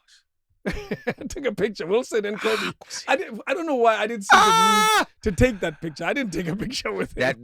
But Wilson took, and I'm the guy who's holding the camera. Oh my gosh. Yes. I took a picture of, geez, man, I don't tell the story enough. Do you know how powerful that is? I realize when I meet people who love the game so much. I took a picture of Michael Jordan and Shaquille O'Neal. Oh my gosh. Shaking hands. And Michael wasn't playing. And Shaq was playing. So I took a picture of him coming out of a lift, and then they're shaking hands. And it's, hey! I don't know what Wilson was like, take this picture. I think I'll just freeze. Yes. If I had to see those. So I took those pictures. I mean, they've been a great inspiration in my life. I can imagine. Their story of the idea of hard work, hard work, that you're not alone. You're not the only talented person here. There are more talented people than you. There are people who are more talented than you are. But with true hard work and discipline, you beat talent any day. Any day. I honestly say I'm not the most talented in the field of acting, but I know that with hard work, with understanding this, I'll outbeat anyone. Yes. But I've come now to the idea that it's not even about the competition of outbeating. It's about really uplifting. True. Yeah. That's where I'm at mindset. But at the same time, you also have to understand also the business, which is a slow learning for us now, because we're only learning that now. Sheesh. You know, that this is the business of television or film. It's a serious business. Yeah. Is that stuff that you are realizing now because of old age? And you're not old, but you're older. Yeah. The stuff that you're realizing now, and because what you just said, it's not about competition. Yeah. It's about working and uplifting. Yeah. Because a logic like that, a thinking like that, comes with age. Absolutely. It comes with time. And really listening to people and listening to yourself. Yeah. One thing I've always and I live by is that, you know, it takes 20 years. I remember I believe it was Al Pacino said this. It takes 20 years to become an actor. Yeah. You know, that's why I've always find it hard to say, hey, I'm an actor. I'm a storyteller. Yes. I'm a storyteller right now. I'm working towards becoming, because you have to live a full life to be able to tell a life. Yes. You a life of experience. A life of experience. Because now you know what you engage, because now you've grown so much. And I'm talking about professional work. Yeah. 20 years of to become an actor, to hold that title of actor. Yeah. I believe that drives me as well, you know, when you talk about things that I'm realizing as you grow older. Yeah. And also realizing it's not about me as an actor. It's about the next actor, the person opposite me. That's who it's about as well. Because now they'll share the same energy, and then now things start to mode. Because now if you act alone, you're alone. You know. I always say, and not to diss newsreaders, I always say, to be an actor, you're not a newsreader. Yeah, you're not talking just to camera or talking to microphone. You're trying to create a life. Yeah. You know, trying to give birth here to this production. Yeah. Wow. You know, it's a big job. It's not easy. Acting is not easy. I must tell you, when great actors do it. Yeah, and they make it look so simple. That's why all of us think we can do it. Yeah. When you watch, I remember once I tried to do it with Warren Masemolo. I hosted him on my radio show, and I said I can play a character, and I told him which. I'm not going to do it here because he told me I sucked. And I said, I can pull this off, man. Yeah. I can play a gay or a chick in the township. Yes. And then I played that character on the radio. And he said, no. He said, look, you are a reflection of what people see when they see us. Mm-hmm. They think they can do what we do. Yeah, absolutely. And it's okay, I guess. It means you guys do it so well that we think, But as you say, the behind the scenes of it. Yes. That's where the process really is. Really is. You know, that's why those who know me, I always say, you know, trust the process. Really try, and it's hard. True. It's not easy. It's not easy. The process is you as well, to really trust yourself. Yeah. It's not easy to do that if you're human.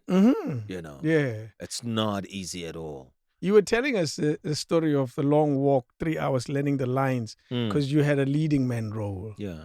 At Mtshali.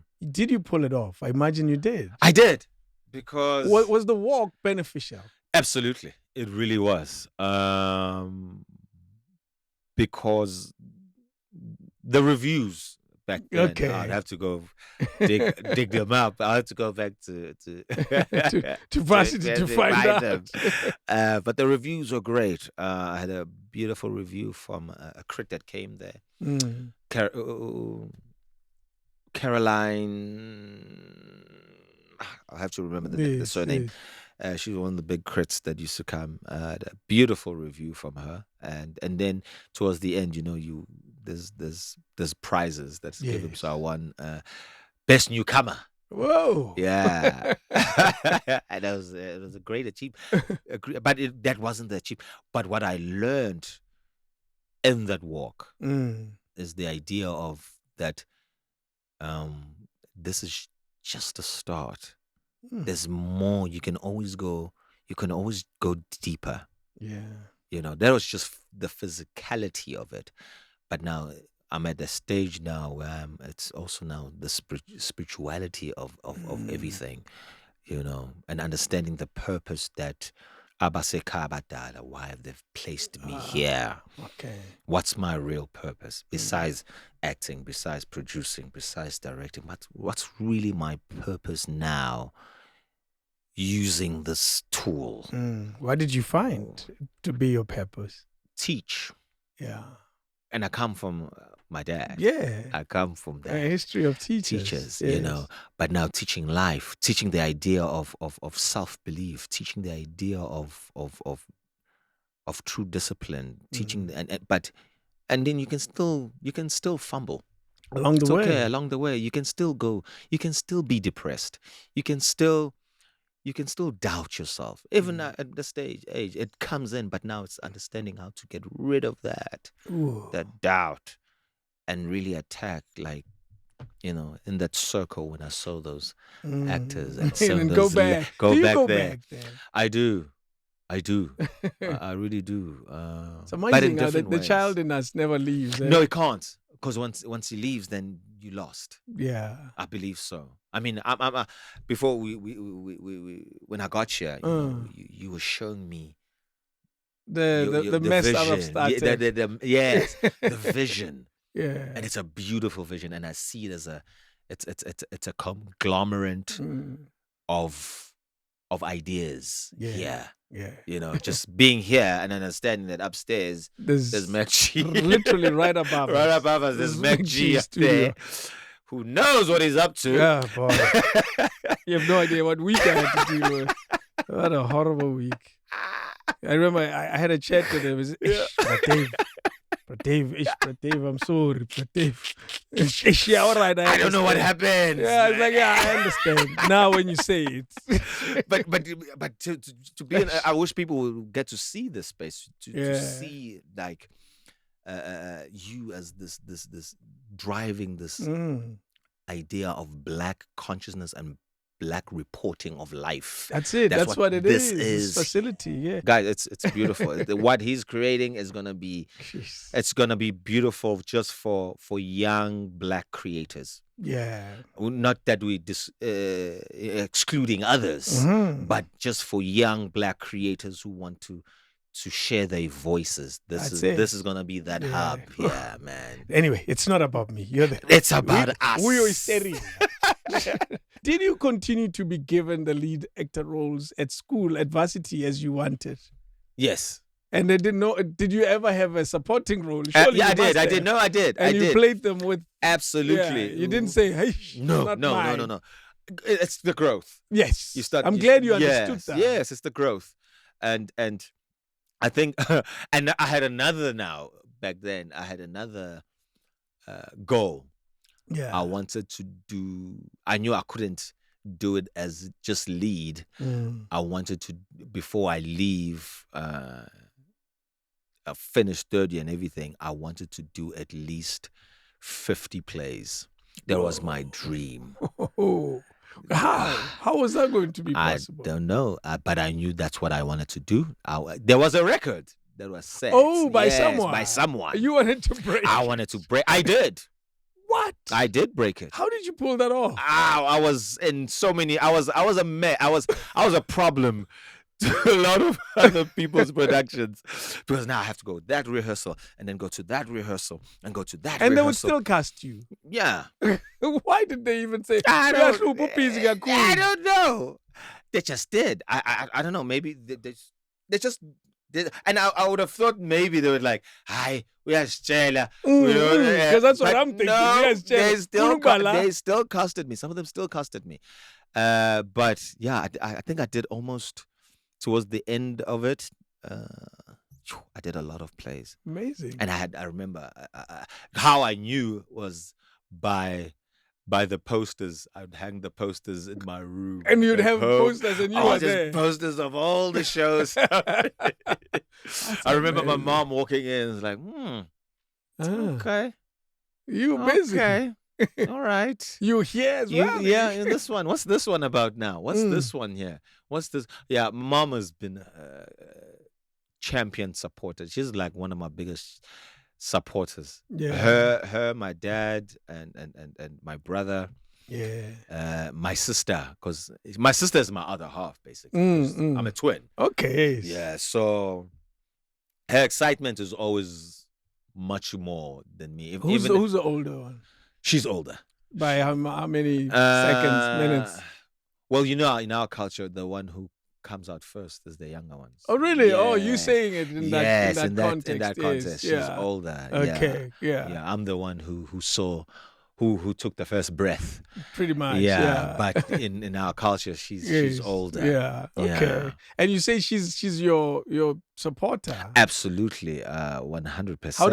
How does she demonstrate the support? By constantly reminding of just how the purpose and how the beauty of the work you do. She's always, I tell her she's the first person I tell. If there's a role, she's the first person I tell. And sometimes she sees it before I see it. She's like, something is coming, nah? Sure. Doesn't know. She's like, something is coming. Nah? Yes. Something is coming. I don't know. Yes. Something is coming, nah? Whoa. And then I'm like, okay, yeah. I'm doing it number 2. She's like, I knew it. And then she's excited. She always wants to celebrate. She always wants to do this. I'm like, let's do the work, darling. We'll celebrate. We'll get there. Don't worry. But she's one of my biggest supporters. Like, because she's my other half. Yeah. She's the because when I get it, I'm like immediately now setting now. Okay, how is this gonna be? Yes, man. He's like, okay. It's gonna be great. It's gonna be this. It's gonna be that. So she to the core. When you're worried about the work at hand, I'm worried about the work. Someone She's who's like singing and dancing, and you need that. Yeah, you need that spirit that reminds you all the time, because we doubt ourselves most of the time. I'm sure you have. Somebody's out there saying, "Listen, no, I doubt get myself that building done." Yeah, no, I doubt myself all the time. It's we deal with it. But hey, what's great now? You building something. I carry on. There's this young man here. Who's here? It's my nephew. Who's shooting this. Come here. I want people to see this young man who is doing amazing work. Yes. This young man has been. Look at him. Look at him. I can see you're not in shot. There he is. This young man here. He's my nephew. He's running. He's running this. He's running this. Yes, it's him and Shakes. Yeah. It's a weekend. So he's the sacrifice. He's the sacrifice. Sorry to take your Saturday. And you remember when you walked in, you found me saying, we're just talking about him. And then he walks in. And I said, he's late, but I understand. It's a Saturday. Sorry, man. Awesomeness. Yes. And now, you're there. Who encouraged you in the beginning, in the family, mom and dad, to say, you should carry on? Because we have families that don't believe in these acting careers. I mean, not that they didn't understand it, because they knew I was always disappearing, going to the playhouse and all these things. But they only, I was very fortunate. Not many, I didn't have to explain much. Okay. You know, sometimes you have to explain yourself. You say, okay, I want to do this because of this and this and this. When I told my mom, it was like, okay, when I finished high school, it was like, okay, I want to go study drama. Yeah. They were like, oh, okay. All right. Cool. That was it. That was it. There was no like, I gotta, there was, I know I mean, as any parents, you know, you worry because this industry is, it's tough. Yeah. It's a tough industry. Do they understand how tough it might be?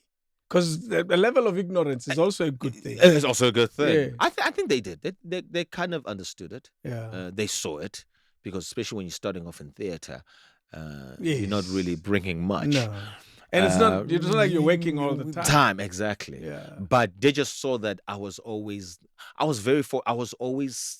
at the right place. If, let's say, you say, let's go meet up at the workshop, an example. That does actually happen in Durban. That's the center of Durban, next to the hall. And then I'll go there, and then I'll meet Usbanban, the director there. Yeah. And we're like, I'm working on this thing. Okay, cool. I was just there to have a beer with somebody. Yes. So I was always fortunate to be in those circumstances, and that led to the process.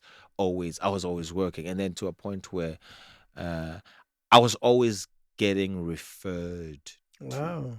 And this is when you were still relatively young as well. Yeah. I think one of the best experiences was just, I was working with Ellis Pearson, which I was referred to by a lecturer. Okay. Because he had forgotten that he came and he taught Ellis Pearson. Yes. He had forgotten that he actually taught me. Yeah. So it was, I was always being referred. So I always remember that the people you work with make a true impact that's honest with them.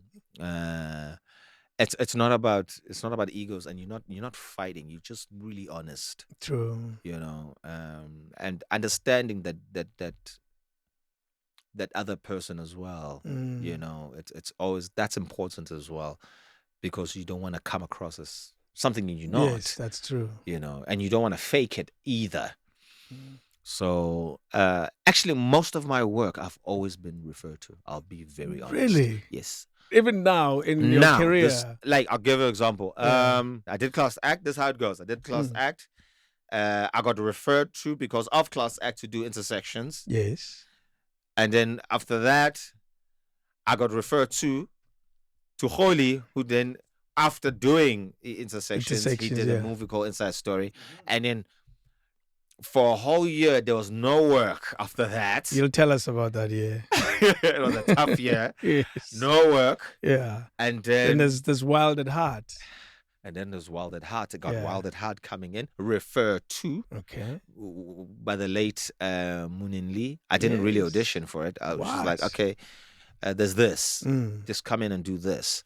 And then, because Amanda Lane saw Inside Story, she took me and put me in Tempe Pushers. Oh, Tempe Pushers. Where's Rhythm City? Rhythm City. Where's Rhythm City at this time? I think it comes before Tempe Pusher. Yes, it does. You're absolutely right. It comes before. Oh no, that I definitely auditioned.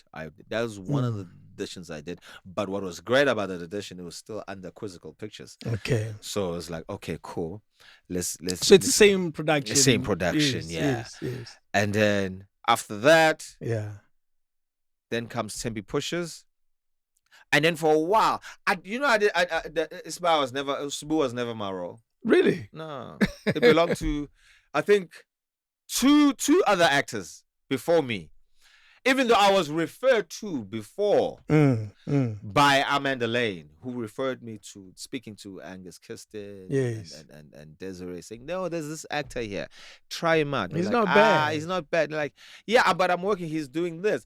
And at the same time, I'm shooting Tempe Pushers and Inamba Namba, the first one. Oh, yes. So where's Avenged at this time? It's called Avenged because it went that aside. Okay. When Lions get both the rights, they changed it to Avenged instead of, because they didn't understand.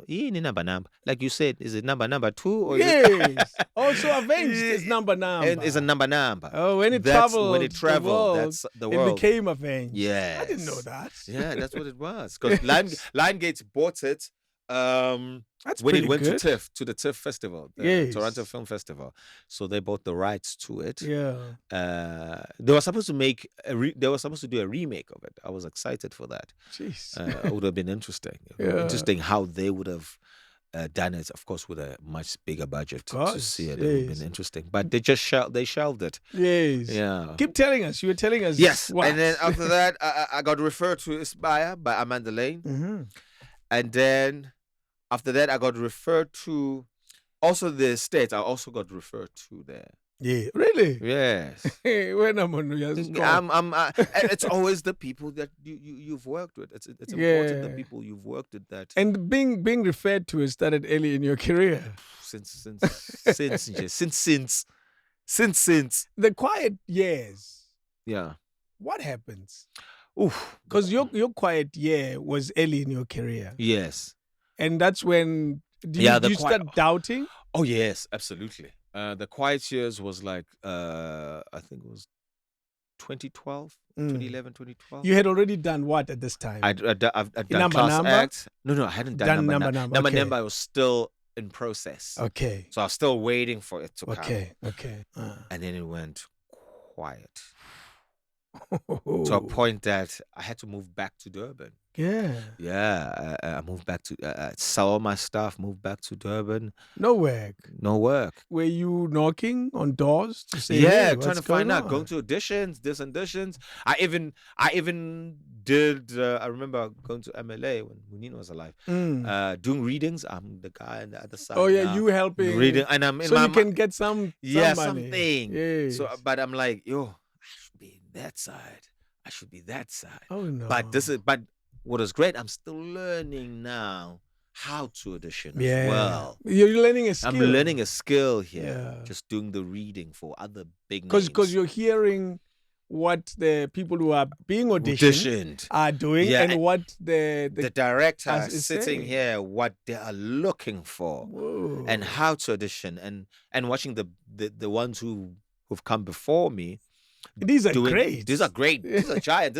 I'm sitting here, I'm reading Nango. Look, let's say an example. Someone like Gugena, like Uvusi Gunene back then, and I'm reading, I'm like, but what's great now, I am feeding him the way that will make him stronger in this performance. It's not just I'm reading line. Because now there was points where when you're doing the reading, I don't even need it. I'm ready. Because now you know. I know You've read it so many times. I've been doing everything. So I know, and I know how to maneuver the other actor whenever they get lost a bit, to find them to gain their control. So that was a nice skill. But it was dark when I went, and then I went back home.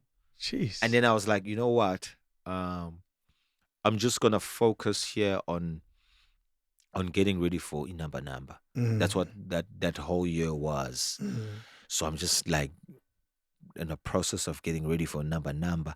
But what was great, because of Inside Story, I last spoke to Amanda Lane about Tempe Pushers. Okay. And then it went quiet, so you're thinking, it was just talks. Yes. So nothing will come of it. It was just talks. And then what's great now, she's just sending scripts now. She's sending scripts. Now I'm back home. Now I get a chance now to be part of writing and fixing it and making it sound. So I'm learning that process. So the year wasn't it was just there was no income.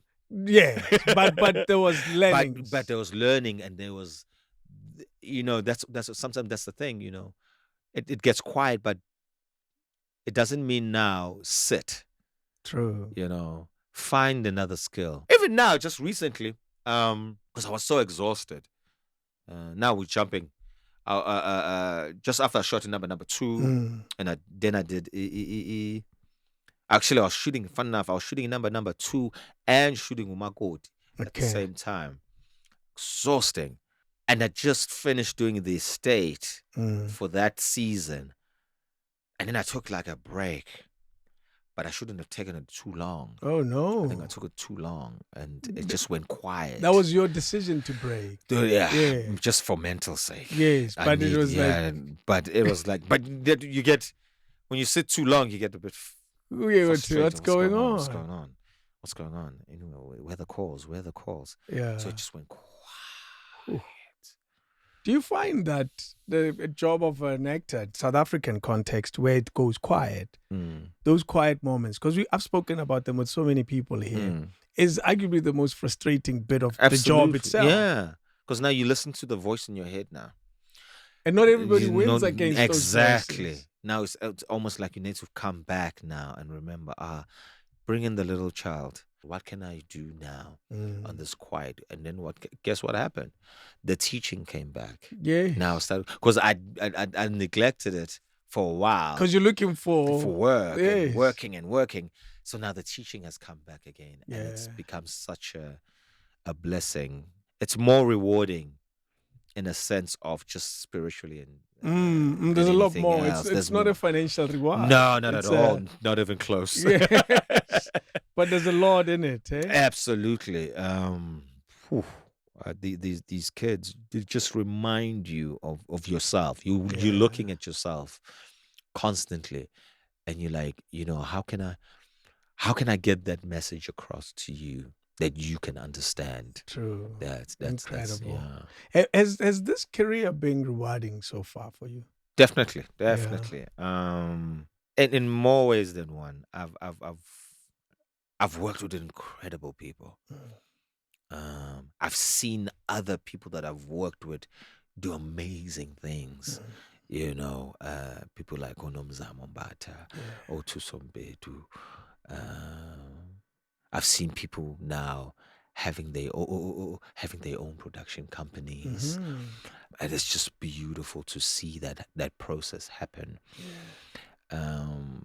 I think that for me, it's witnessing that process and then doing actor spaces and celebrating them. Because it's just that I remember we were celebrating Ukenet Nkosi's birthday, but he didn't realize it wasn't just his birthday that we were celebrating. We were just celebrating what his really impact he's done, even to myself.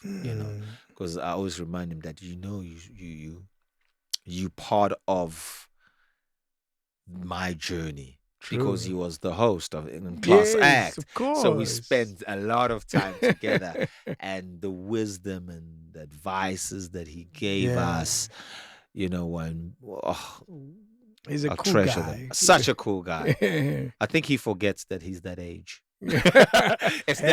Talk about the child inside us. Yep. His child is still in him at that age. So I know that mine is. Will linger for a long time.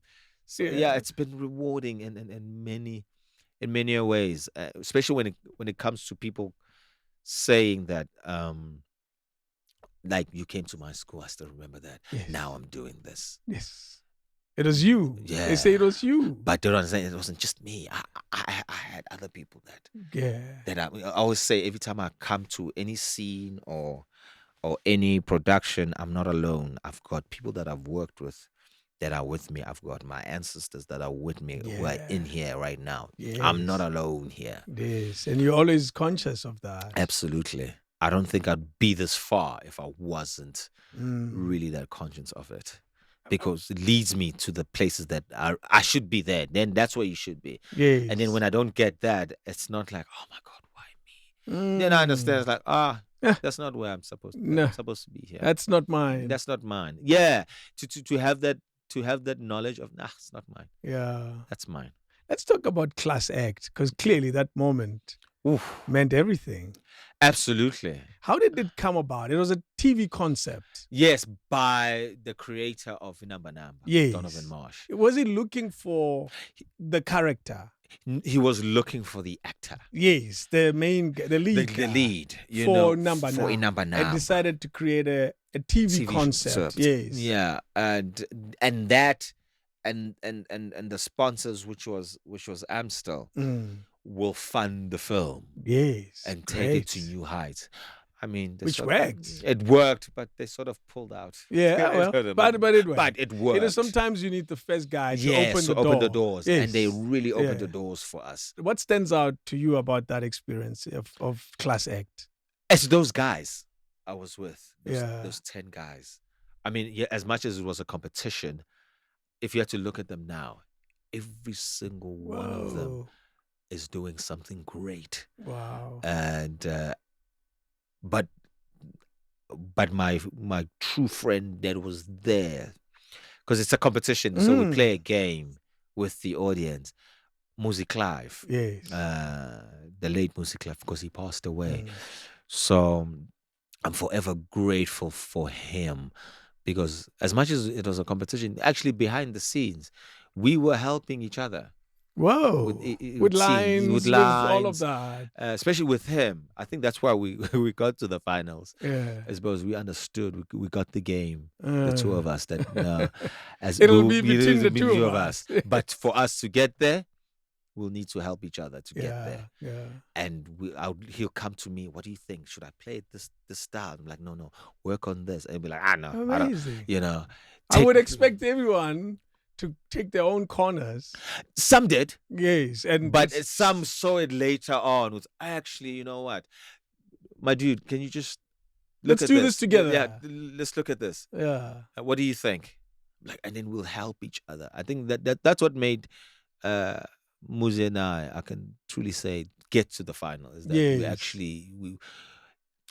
we shared the room. Okay, so there was and we talk and like how I'm thinking, yes, if I see where you taking this character, maybe try this. Yeah.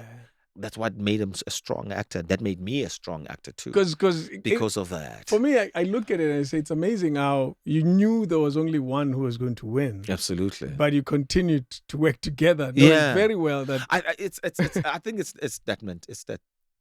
that basketball teamwork sort of thing, structure. Yeah. That I know that I can't. That's the thing about acting. You can't really see yourself. No, somebody else has to see you. Yes, and say, okay, but how about you try this? How about you try that? But there was a point where, as which was great with the guys, who started really looking at each other's work and really analyzing each other's work, and actually brought us closer as a bunch of guys, even though we knew each. There's only one. Yeah, there's only one. You said something interesting, and that I've been battling with for a long time. I wish I could listen to myself on the radio when I'm on the radio. I still find it hard to watch myself. I can't watch myself. This stuff we do, I don't watch them. I listen to them. I don't watch them. Because funny enough, that's the powerful thing about the ear. I remember, you just reminded me, I met long ago, and I'm still doing theatre. I remember them when the Makufa Festival was starting. Yes. It was just starting. Because it was also the Jazz Fest. Yeah. So I met Upita Mutwane. Okay. Yes. Because he's one of my father's favorite. What's it called? Trumpets. Trumpets. Yes. Just beautiful like music. Yes. And I met him there, and I told him that my father loves you. He loves your music. Blah, blah. And I was like, give me advice. What makes you great? What do you think makes? What makes you compelling for an audience to listen to? He just said one thing to me. He just said, just be sensitive to the ear. And for me, I looked at it, and it was more than that. Wow. Basically was saying, have empathy. True. Constantly have empathy for the character, for your audience, for the story. Have empathy. Yeah. And that lived for me forever. Just those words. I'm forever grateful for. That's incredible. To that man for those words. And it was really just a quiet, simple line. Conversation. Just be sensitive to the ear. Yeah. Just be sensitive to what people are watching. Be sensitive to the South African audience. Yeah. The moment of victory for Class Act. Did you at any point in the show feel like, this is mine? Yes. You did? I did. Because it's a competition, so you win immunity. Yeah, all of that. When I won my first immunity, it's like, I got it. What was it about it? Did you Fine, you won immunity, but we've seen a lot of shows where people win immunity and still don't win. I know. I think I also understood. I also just started getting, because we could somehow get out. True. Because we lived together in this house. Okay. But we could get out. So All I right. would listen also to how people were taking in the show. Oh, you could get out while it was in production. Yes. Okay. And meet and people. while in it was, production, but on TV. Because it was live on Saturday. Yes. So I could listen to the people, and then I was listening a lot to the people, and I'm listening to Orapulani because they were the judge. I really listened to what they're saying. I knew, okay, I've got this. I've got this. And then I started understanding also the game, how, because it was all about vote. I knew I was, and plus I was from KZN, so I knew, KZN. But get the KZN vote. KZN, I'm forever grateful for you. I'm forever grateful for you, KZN. I knew that, I've got this now. I've got that backing now. Jeez, man. And you got it. And I got it. And it took me a while to take that and to accept that. Really? Yeah. Because, what was it about that? Because it gets so busy. You get, you're in this, you're in that, you're in that. You say immediately after the win? Yeah, I was still a bit hazed. I was still like, okay. Interesting. I spoke to someone that won Face of Africa many years ago. And I interviewed her. I was producing Metro's breakfast show, and she came through to the show for an interview, and she went to many. She won the night before, and in the morning she was already on our show. Yes, and I meet her years later. I recognize her. She doesn't, and it's fine. I accept that. I understand. And I then tell her, and we became very good friends. And I tell her about that. It's like the first month. Yes. After winning. I said, I don't remember much. Yeah. I was taken everywhere. Everywhere. You're still trying to figure this out. Now you've got people just recognizing you in the streets. and what was different about this, I remember speaking to, I can't remember which actor it was. Prominent actor. Is that they knew your name. Of course. Not your character. Your real name. So people are calling you by they're not like saying, just remember that the advert. They're not going there, Archie, or they're not doing that. They're calling you steal Archie's car. So they were calling me by name because every time I turn back. What? You're thinking what? I was. Do I? No. Oh, yeah. I'm on TV. It's that show. Because that was a great thing about that, is that people knew you by your name. Not so you were not introduced by a character. Character. Yeah. You were introduced to the people by your real name. Yeah, and it took a while for people to. I remember it took a while for people to understand that that's actually my real name. It's not a character name. They think it's good. It's nice. It's nice. Nah, that's my name, and that was one of my many goals, was to make the name Stumo more of a prominent name, because I grew up that name. Yeah. I didn't like that name. Really? Yeah. Is it because of that? Yes, which made me gishoop in class and everything else and be a clown. No. Oh, so you brought it to life. I brought it to life, and it was. It used to be a challenge when someone comes to me and is like, introduce yourself for the first time. Hi, I'm Mustumbu. Like, come on, be real. What's your real name? Oh no! It took a while. I couldn't have thought of that. Imagine as a kid growing up, that's what you grew up. Your real name was a popular character on name. TV. And that had been my mission for years, just to make that name a solid name and that I am proud of. And I think the day I was truly proud was because of Class Act. Yeah. And then when I finally met Ubabcho Mafela.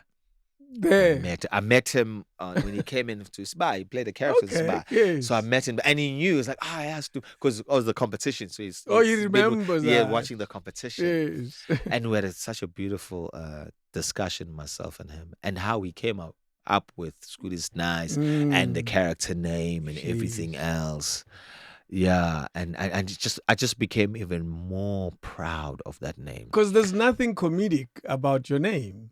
Absolutely nothing. It actually means something great. Tell my petty brain yeah, what it means. Istum is something that's unexpected. Yeah, okay. Istumo. It's something great. It's something that's Wow. unexpected. Yeah. It's a great thing It's that's unexpected. Yes. And it's my grandfather's name. Jeez. We grew up thinking that it was a fun name. It's a fun name. Yeah, it's because of that character. And then, funny enough, as I grew up more and more, I actually started falling in love again, because I used to watch it. Don't get me wrong. I used to watch Good Is Nice. I used to enjoy it, but I started falling in love with it even more as I was growing up. I have a Durban story of that show. I don't know why we were in Durban with Metro FM, and I've told the story before. And we, together with Just Ice, we were in town. There was a time when that side of town, Yabo, by the beach. What is that mall? The popular shopping center in Durban. There's Point Road. It's that way. The point. That's what it's called. Yes. Yeah. That side. There was a It's China Mall now, I think. Oh, really? I think Jeez, so. time has changed so much. I think so. Yes. There was stairs or something close by that area, and we were just walking in town, and Stumo and Good Is Nice was on TV. There was a shop by the window and the door. Yes. And when we look, I think it's stairs. When we look, these people are watching Good Is Nice on TV, and the shop didn't allow them in. So they're watching it outside. They're watching it outside. They didn't kick them away. They just said, you can't get into the shop because we're selling food, but you can stand outside and watch. And they were sitting there watching the show. No. KZN loves television. They love stories. They love storytelling. Yeah. I think that's why whenever a show gets created, make sure you have if you're ever creating a show, television, make sure you have a Zulu speaking character for your own sake. This trended. Usputa spoke about that. Yes, he spoke about, if you don't know Zulu. If you don't know Zulu, you don't have a job. That's exactly how he phrased I think I got where he was coming from, but I think people took it in another way. Because he wasn't being no, he wasn't bad about and he wasn't bashing the industry. He was not just at all. If anything, he was probably describing it the same way you are. Yes. To say, there's an audience, there's a business. Yes. That's what he's really and saying. There's an audience. There's an audience for it, and there's a business for it. Yeah. Not that to and he's also saying, also give other cultures the same regardless of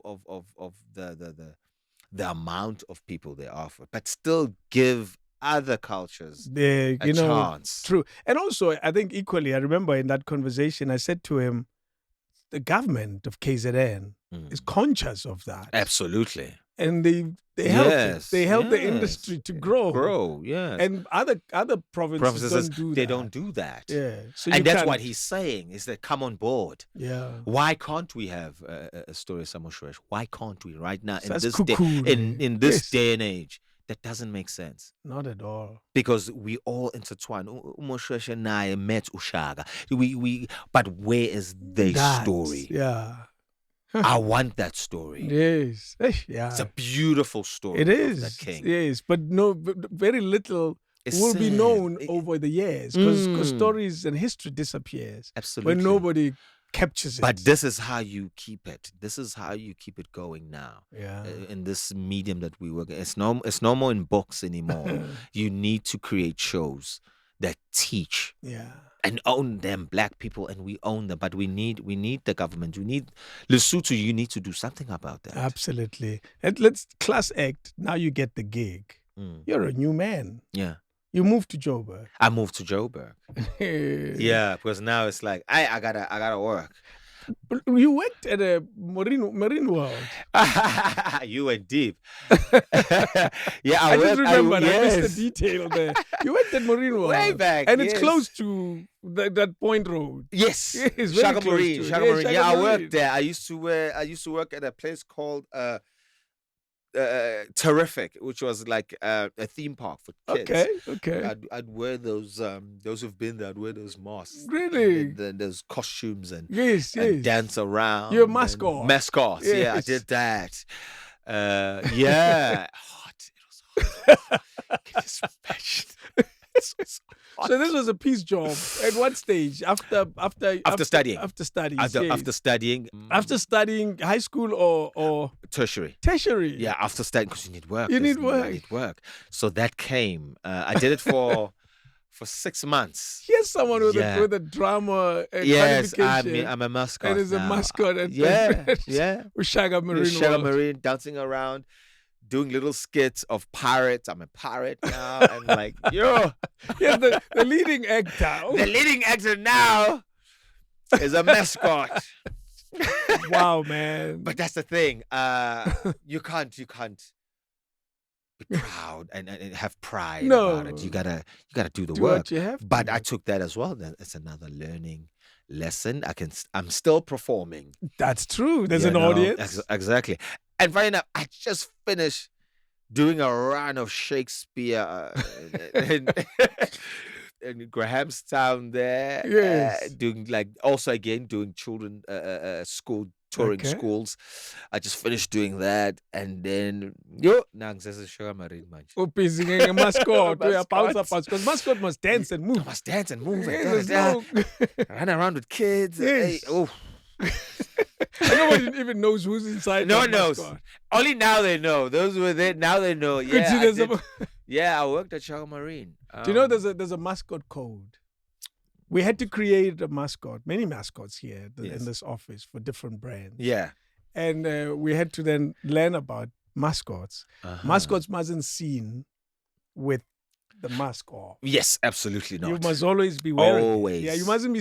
It's almost like a magician's act. Yeah. People mustn't Because kids know the believe trick. this. Absolutely. So there's a mascot code, things like that. A mascot, and particularly a mascot at an event, the mascot must always move. Absolutely. There must always be. You must find, if you want to take, you must go find a room somewhere quiet where no one will see. And you just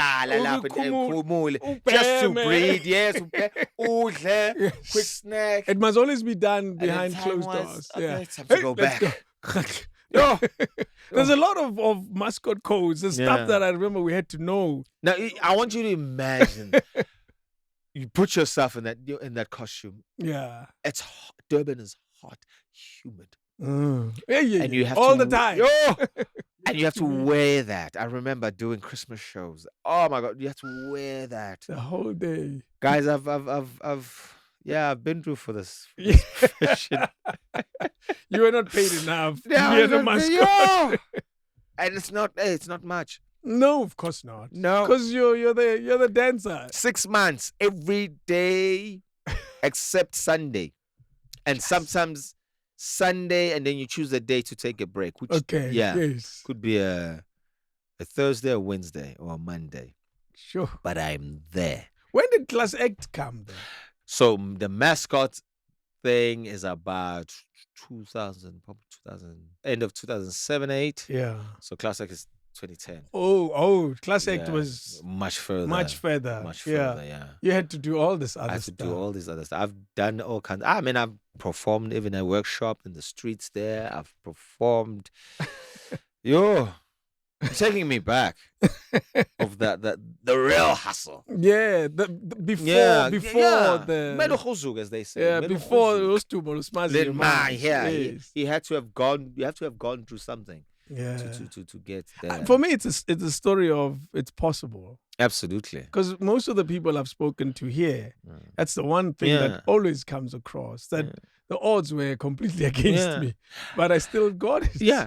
I know some meet kids, some, oh man, I have to do this and this. I'm like, I don't really feel sorry for you. At all, because I've had to do other stuff.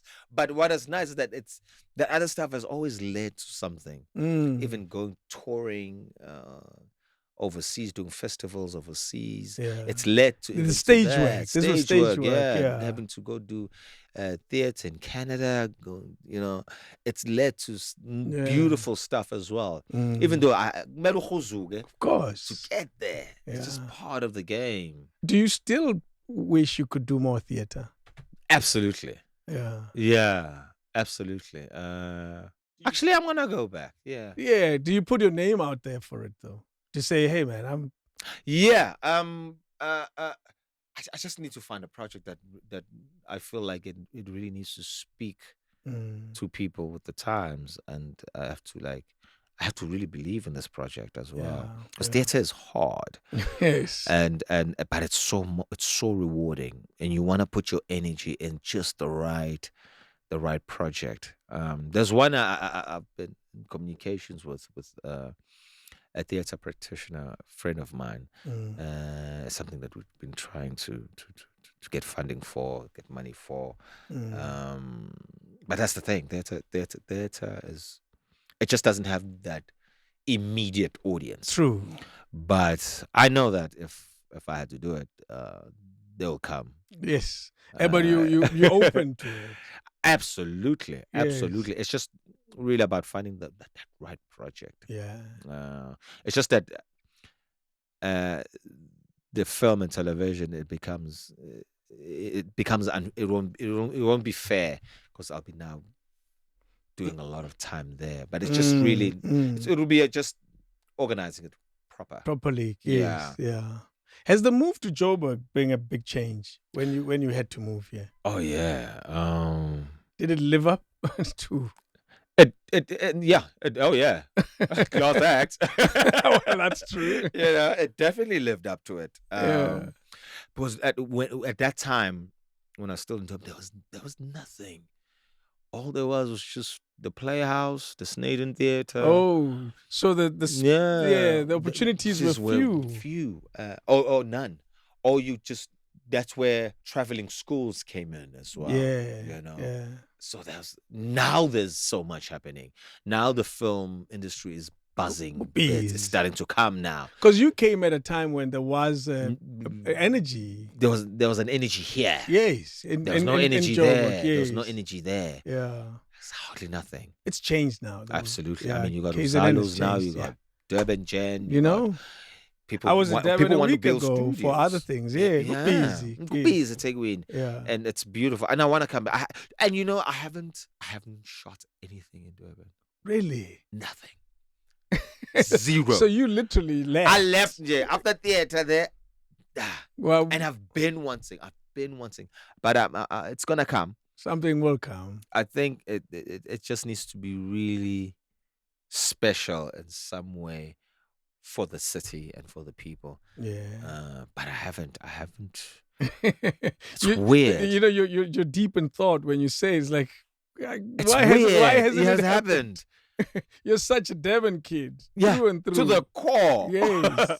Like, tell me walk 3 hours, learning lines in the streets. There's not a place Durban. I haven't been in Durban. I haven't walked. Yes. And yet at some point you used to. I used to walk everywhere. I used to. I remember. At Margate, I used to walk. Yes. I used to walk. Late at night. I don't even remember. I'm a bus. Those noisy Indian buses. Yes. They used to drop us off at, I think I don't know what it's called, the market or something. Uh-huh. And then we would walk all the way to Point. Yes. It's a long walk. I used to take that walk a lot. Those who know, I'm a bus, I say, take you back to Ukoberechid. Is that what they call him? You see, we used to call him Kotoza. Ukoberechid. Yeah. Used to ride those buses as well. Yeah, man. And I remember that experience so well. So, and for you, it was home. It was home. For me, it was a visit because I was there for school. So for me, it was in and out. I went to Westfield. I was studying. Westfield. Yes, I studied economics at Westfield. So that's where I was. So it was, for us, it was a visit to town. For you, it was home. Home. I walk around there. You must but go I haven't back. shot anything. You must go back. It's crazy. Man. It's insane, actually. Yes. Doesn't make sense. You're a grown man now. Yeah. Growing has its own life stuff. It has new family. Yes. It's kids, and it has big different dreams. And you said it earlier when you said, when you actualize things in your life, when you manifest, you don't do it as much as you used to when you were younger because life happens. Yeah. Yes. Ukhulile manje. What occupies most of your time as an adult now? I'm trying to look at my day. Yes. Look at family. Yeah. Family. Yes. because my family is all they're all in Durban. So I get to spend more time by myself more than anything else. You haven't established a family in No, Joburg? not yet. I think the family I have in Joburg is the working family, the family that I work with. You no intentions yet? There are. Yeah. Because Because you're not growing any younger. Not at all. I got quality ushatani. My mom. And how do you respond to that? Hey, oh gosh, ma. Ma, I need to find her. Yeah. You know, not that opportunities have never come. Yes, of course. It's just that this medium, this work, it's selfish. Yeah. And then you end up now having to there's nothing worse than having to choose who's more important, this or that. You need to find somebody that doesn't believe in that realizes that it's just as important. True. Because it was here before. Yeah, and chances there it'll be here even after. Even after. Yeah. You know, you can't compete with it. You can't compete with it. Yeah. Because once you start competing with that, then that's where you can't compete with a dream. No. You can't. Because the way it lives inside of you is very different from the way a romantic relationship exists. No. Yeah. It's both ups and downs. There's times I remember one of my exes caught me just at 3 a.m, sitting in the bed, just like at night, and it's just like, what's wrong? What's going on? I'm thinking about the work. It's not about you. It's about the work. I'm just thinking, what have I done? Why is there something wrong here? No. And now it's also now learning how to communicate that as well. Yeah, that it's the work. Yeah, it's the work that does this. But I think as time goes by, I think I'm getting a bit better. I'm getting worse. Actually, I don't know. I'll tell you, as someone who's lived exactly that type of life, of the work comes first. You grow older, because trust me, I know I'm older than you.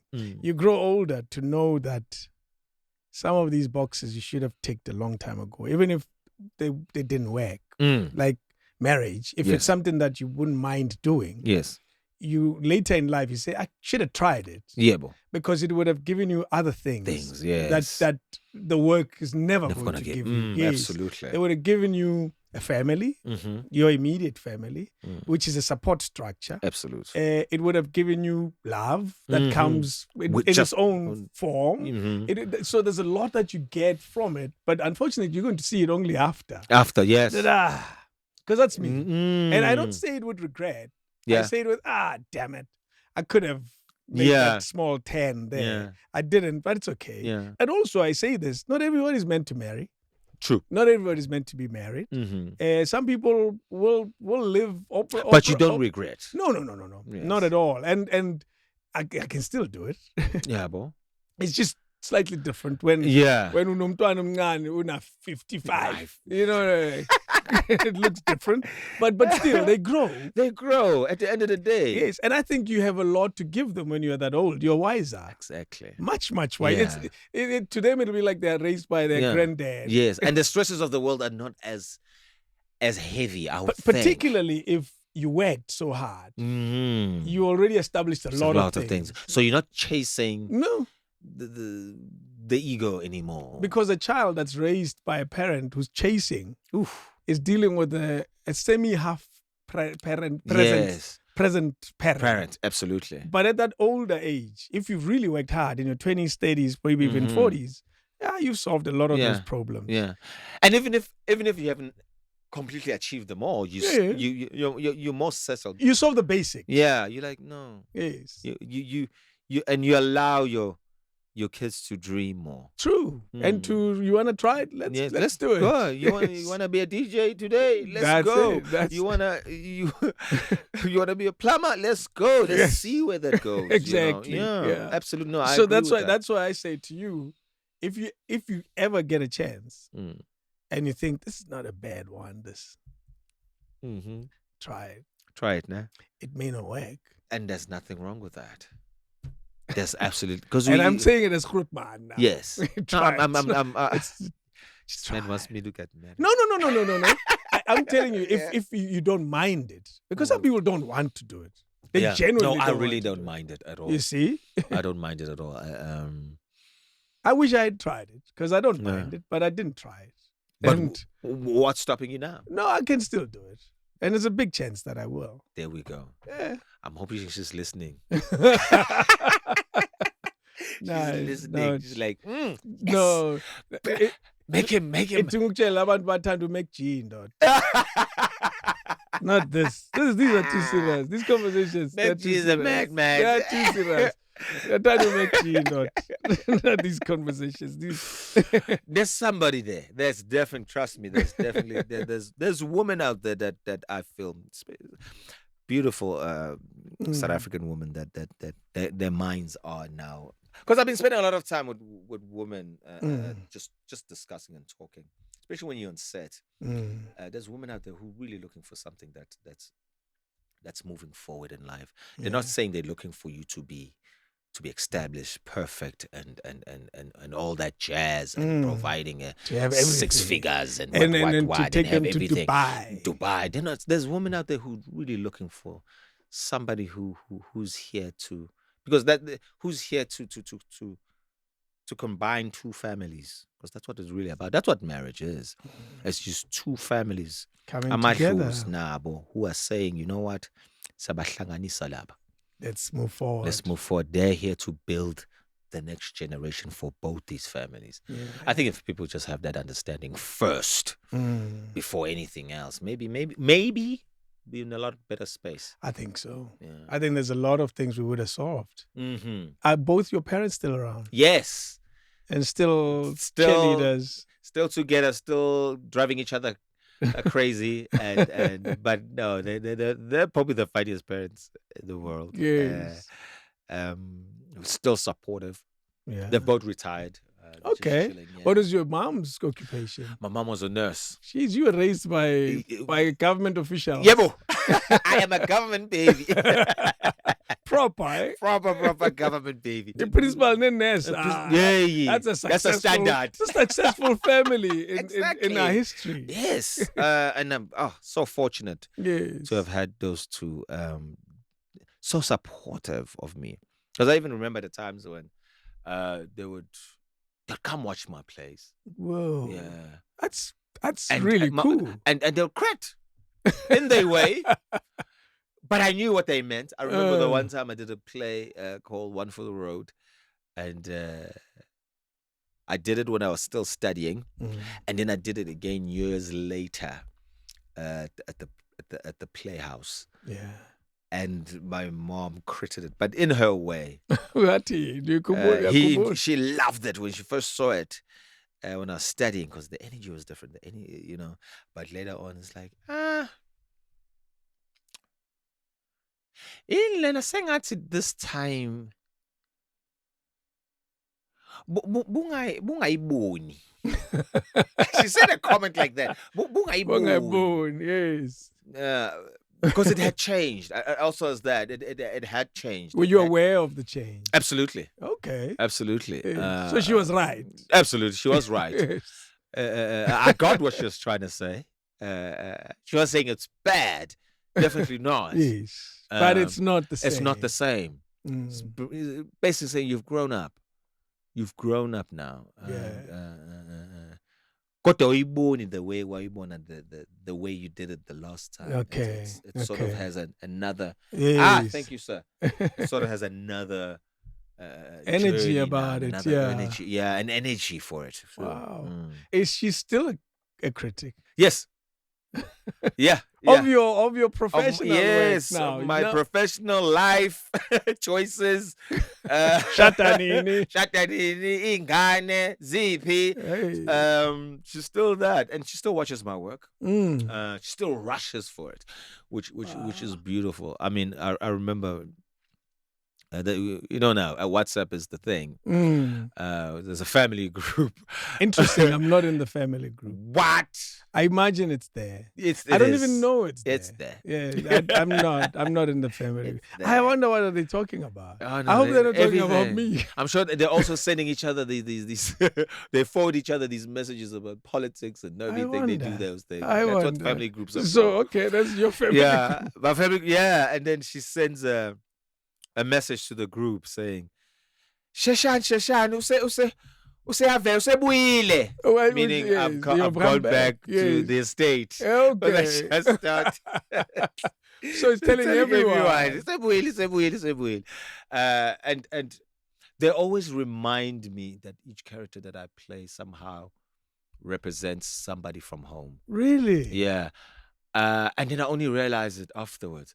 Like, the character, Solomozi Patwai, it's actually Solomozi was my grandfather's brother, my grandfather's name.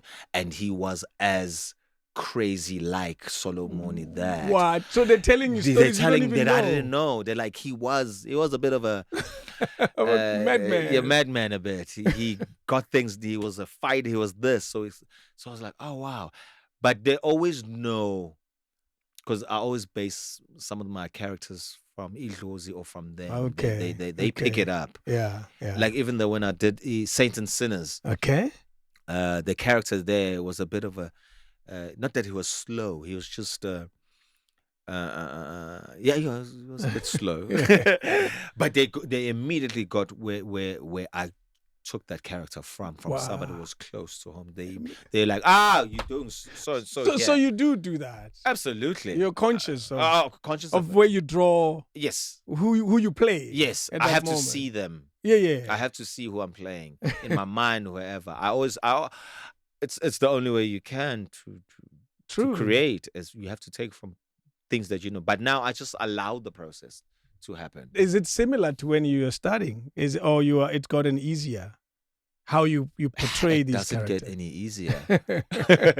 No, it doesn't get any easier, but it gets more refined as time goes by. Yeah, like fine wine. Fine wine. It gets better. It gets better. 20 years. 20 years. It takes 20 years to become an actor. Yeah. It takes 20 years. So I'm on the process. I'm almost there.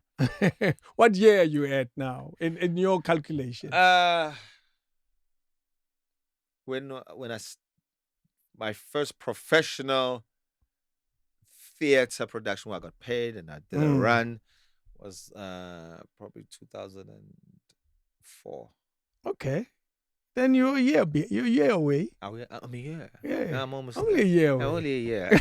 You'll be a professional then I'm a actor. professional actor. That's it. Yeah. Only so next year. I have one more. I have Yeah. I have two more.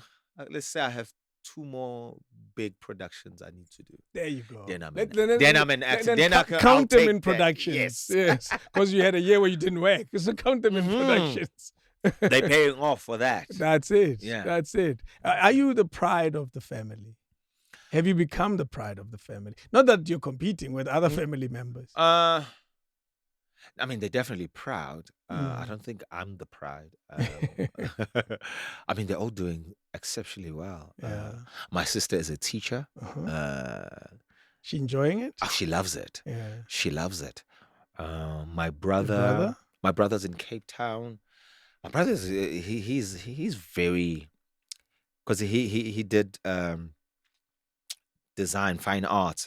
So I know he's working within design somewhere there, and he's just landed a really good job there. Yeah. I think I need to go visit him and just fuck shit up in Cape Town. That's what we need to get. Do you get along? Absolutely. Yeah. He's one of my biggest. He supports me when I'm down, and I'm like, hey man, dude.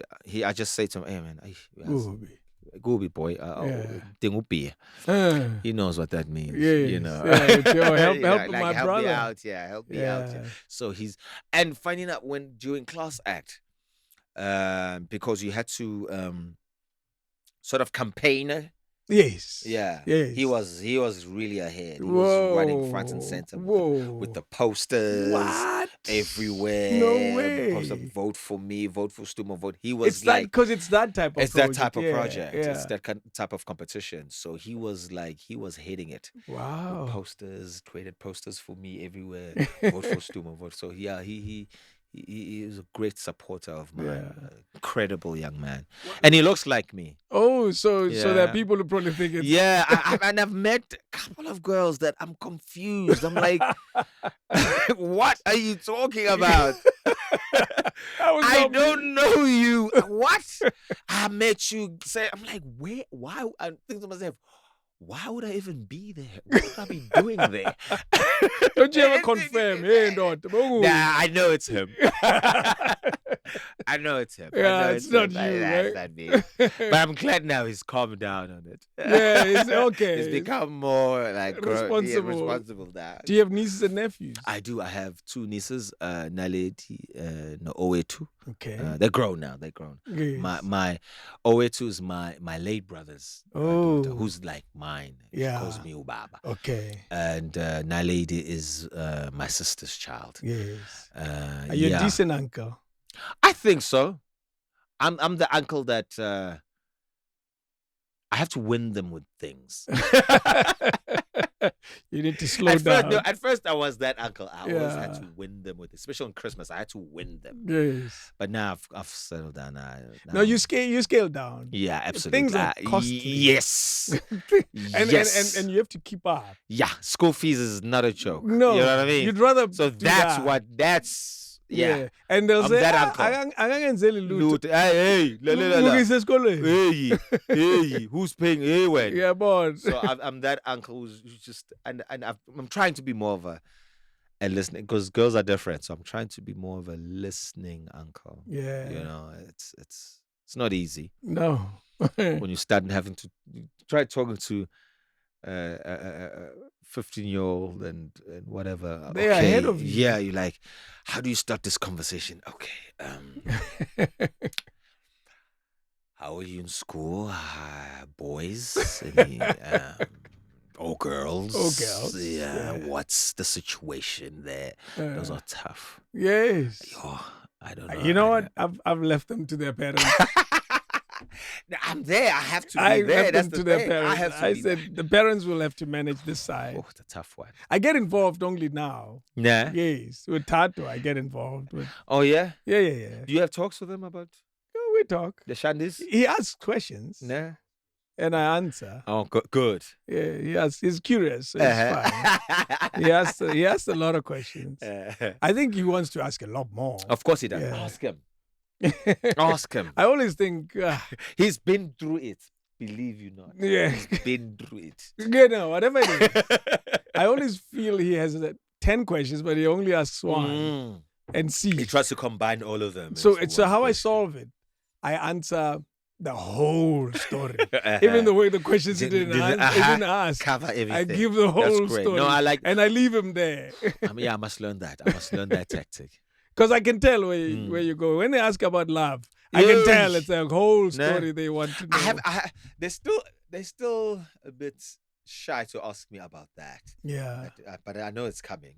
I know it's coming. It's coming. Yeah. It's bound to. But maybe also you should bring it up. Nah.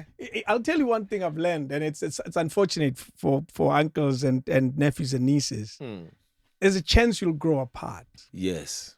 Manage it while you still can. Yes, there's a big chance you'll grow apart for whatever reasons. They grow older, you become irrelevant. They become their own person. Yes, and you're no longer that fun anymore. You're just an old, boring person who will always ask serious things. Yeah, I want to meet you at Mtshali. Yeah, born. Yeah, you see, so you need to manage it while you still you still have the access. Yes, because at some point, they won't want you to talk to you. Oh, that will hurt. Yeah, born. Oof. Yes, there'll be other people outside this.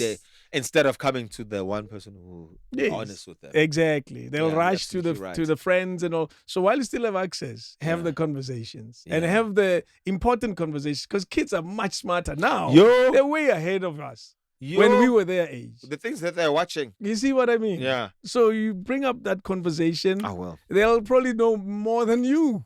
But I Well, know, you have I know it's experience. going to take a lot from them to be, to be Well, honest. And actually just talk. started. I think it's your honesty that matters more. Yeah. Yeah, it's you saying, "Oh, that okay." I've been through this and this and this and this and this and this and so.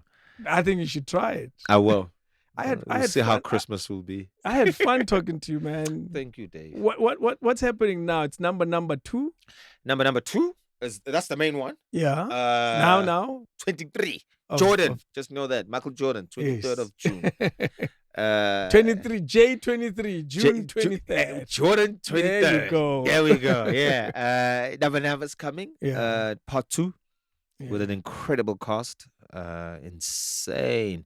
This one was tiring. So I asked. This one was literally blood, sweat, and tears. This Really? one. Yeah. There's more work. More work in this one than the Yeah. last one. Yeah. Oof. I'm old. I remember our first our first day of shoot with Presley. Just looked at each other. Because both of you are Yeah. older, bigger, not as agile. Yes, like it's my dollar boy. Oh boy. Yeah, so, but we came in. We gave 110. Definitely 110 for this one. We'll too. enjoy it, eh? Please. And what else is happening? I mean, there's the States. Even though it's taking a hiatus. Yes, yeah, they do but that. I thought, you know what? Before they do that, I'll come back and just entertain you for a little while. Yes. You know, I love that audience. I love that the state audience. They're such an amazing That's great. bunch of people who are so supportive. They just get it because we're talking about current issues that are happening within the country. right now. You know, the land issue. That's how we started it off. And it has stayed consistent on that narrative. No, I don't think so. I Really? don't think it has been that consistent Yeah. as it should have, because you know it takes a lot of research. Because my character was the driving force Of the story. of that narrative Yeah. of the land, and without him, then They they had to sort of like adjust themselves. Yeah. To other stories, but shame they always have to refer to him if he's not there. Oh yeah. Ute. What? Wati. It's all his fault. It's like this. And he hasn't been on the show for so Shame, long. I feel sorry for them at times. But it's just part of it. It's just part of what storytelling's about. Yeah. I just hope they do come back, you know, because it's jobs. There's people there. I'm not just looking for. It's the also actors, the crew. The crew. Yes, everybody. Yeah. It's. I just hope they do come back and they find money. And I know they're saying at the moment it's because of load shedding and stuff and everything. But everything is suffering. But Trust me on that one. You know, we just have to be strong. Yeah. Just really have to be. It's tough. I know. It's tough. I'll tell you, and I said this, that resilience is like a tank of petrol. Mm-hmm. Unai, we all have it. Yes. We all have resilience. Like you hold on to the pain. We all have it. I personally hate it when we waste it on things like this. Yebo. Because eventually your grip you'll feel the pain of your grip. And now you will loosen it. And that's when we fall. Yeah. And I worry that we're wasting resilience. Yeah, it's the wrong things. On potholes. I'd rather we waste it on, or spend it on achieving things, on being struggling to build a big business, you know, than worried about the cost you generate. Of course, yeah. That for me is we're spending our resilience and the last of it on things we shouldn't be worrying And once about. they let go, the country, Dude, once a guy who could have made a multi-billion rands company loosen his grip and falls, hundreds of jobs that's the are economy. Gone. Yes, That's hundreds the of jobs are gone. And that holistic view, I think it's not there with those that make big decisions. That there's Mashabela Creatives whose growth is dependent on making sure that there's power all the time. And the ripple effect, just all the way to the bottom. Yes. Why is the crimes where it is? You know what I mean? And I always say, you know, I remember the first time ever, I don't wish it on anyone when I got hijacked. Ooh. You know, funny enough, in that process, I sort of understood. What did you For understand? them, Or the guys who were hijacking? Yeah. Because I Whoa. started having conversations with them. Really? Yes. What happened then that you ended up having a conversation? Because you know how when they hijack you, they take you. And your case was one of those they took you with. Took me with, and then what they do is that while they try to locate the tracker in the car, you stay with the other guys. Okay. Till they get called back and say, okay, everything's done, but they couldn't find the tracker, so they just left it. Oh, they left the car. It was my girlfriend at the time's car, and jeez. so I started. So you were. So I started having chats with them. With the ones you left with. Yes. How the hell did you even start that conversation? It was it was crazy. Imagine this. I'm in the boot of a. Nobody knows the story. This is your first time the story is coming up. Whoa. I'm in the boot of a car because I've been put in the boot. And I'm like, hey, I'm getting cramps. Because I remember, because from their voices, that not to put any ethnic into this. Yes. They were colored brothers. Okay. And then they let me out just to stretch a bit, and then they let you out. Yeah, they let me out just to. They're still waiting because yeah, we parked somewhere to let me out, and then we started just talking. Yes. And I started, sort of like, okay. And they were like, no, listen, we're professional at this thing. We're not going to hurt you. We just want to get this thing done. We want the car. Yeah, I want the car. But you understand what the situation is like now. Yeah. And I get it. We started chatting. I can't remember. We chatted about a couple of stuff. Because I had to draw out the chat because it's uncomfortable in there. No, yeah. So I need to chat with them and talk to them and that's incredible. And have no fear. Did you get to a point where you overcame the fear? The fear, and you saw them as people with the gun here, with a gun here. You have to. I mean, it's brave. It is. And it's crazy a bit. But I was like, no, you know what? No. Let me talk, man. Let's kulum. Yes. It sounds like a movie. I've been thinking a lot about making it into a film. Yeah, even if it's a short film, because it's an event. But I do use it in some instances, because I did use it for I remember the one director I worked with,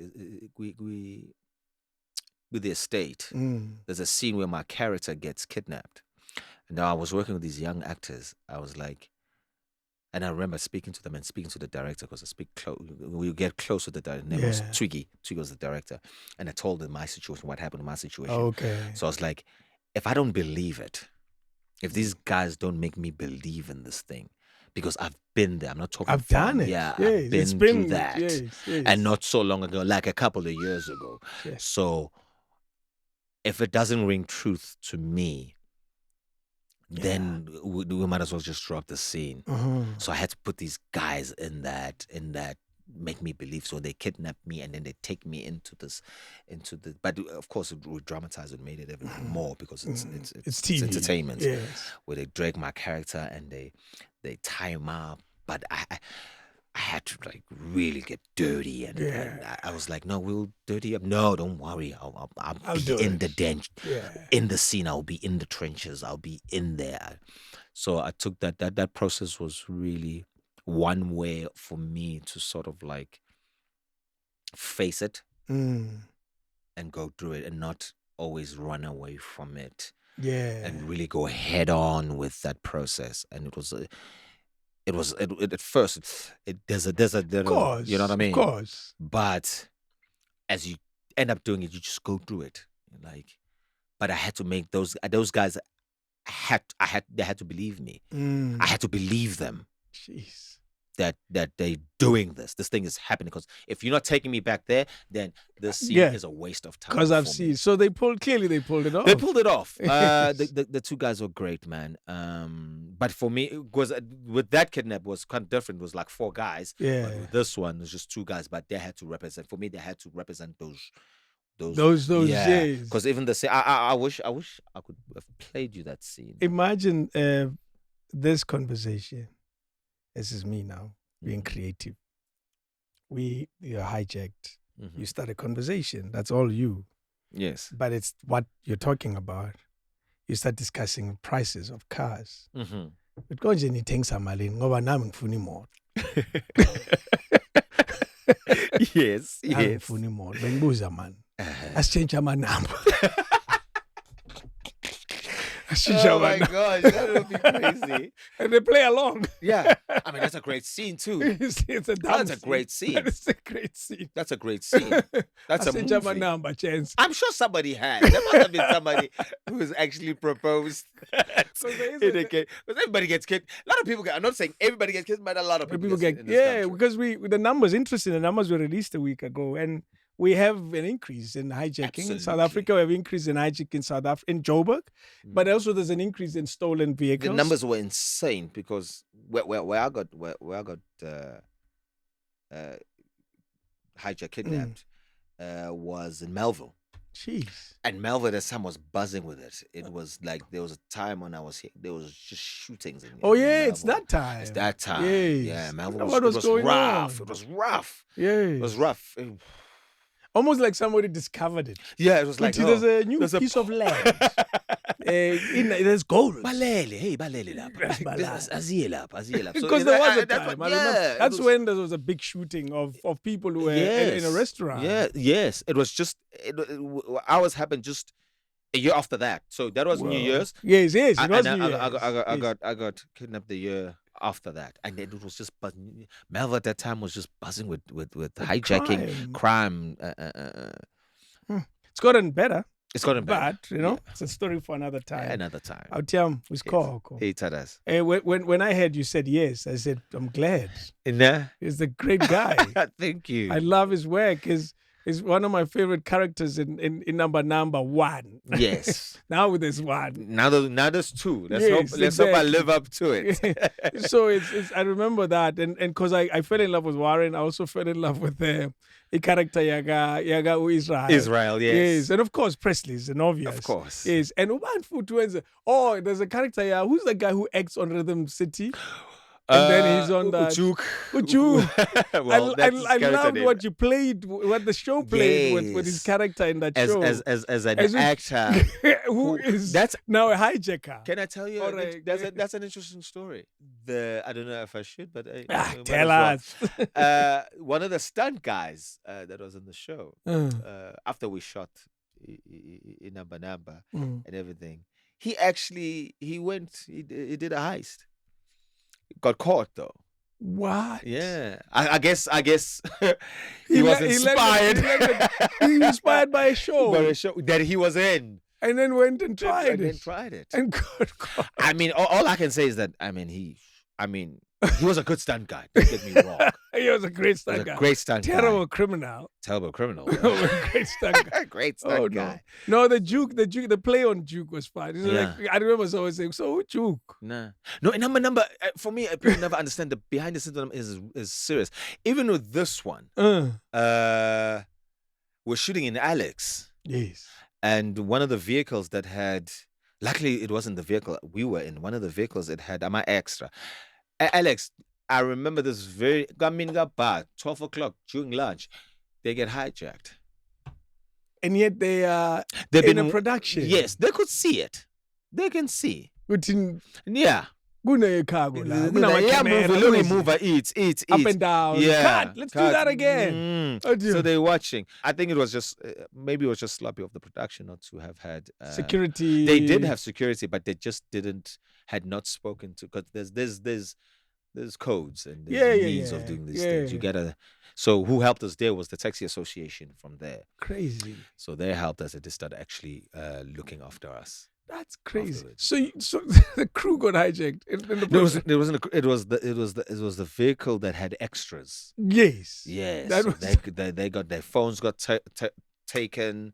Luckily, they didn't take the car because it was just busy. Okay. So they came in with guns and they took phones and they took bags and Hey, our country, mid-shoot. Siyashoot. So yeah, number is real. We had to stop. All I'm saying. That's all I'm saying. Number is real. What? Yeah. Autiam is called. My brother. Thank you so much. Two more. The name is not funny. Don't get it No. wrong. It's It's too Mtshali. Thank you so much for coming on the weekend, Autiam. Thank you Thank you for this dialogue. Yeah.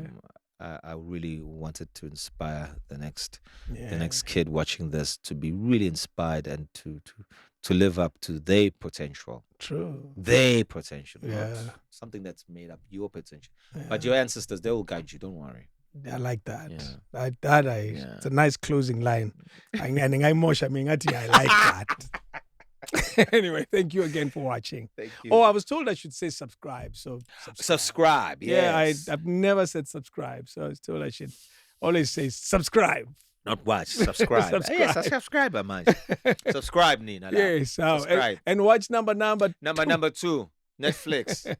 Jeez. 23 June. Jordan. Yeah. Just remember that. J23. Catch you later. Thank you so much. Thank you. Sharp. King David Studio Podcast.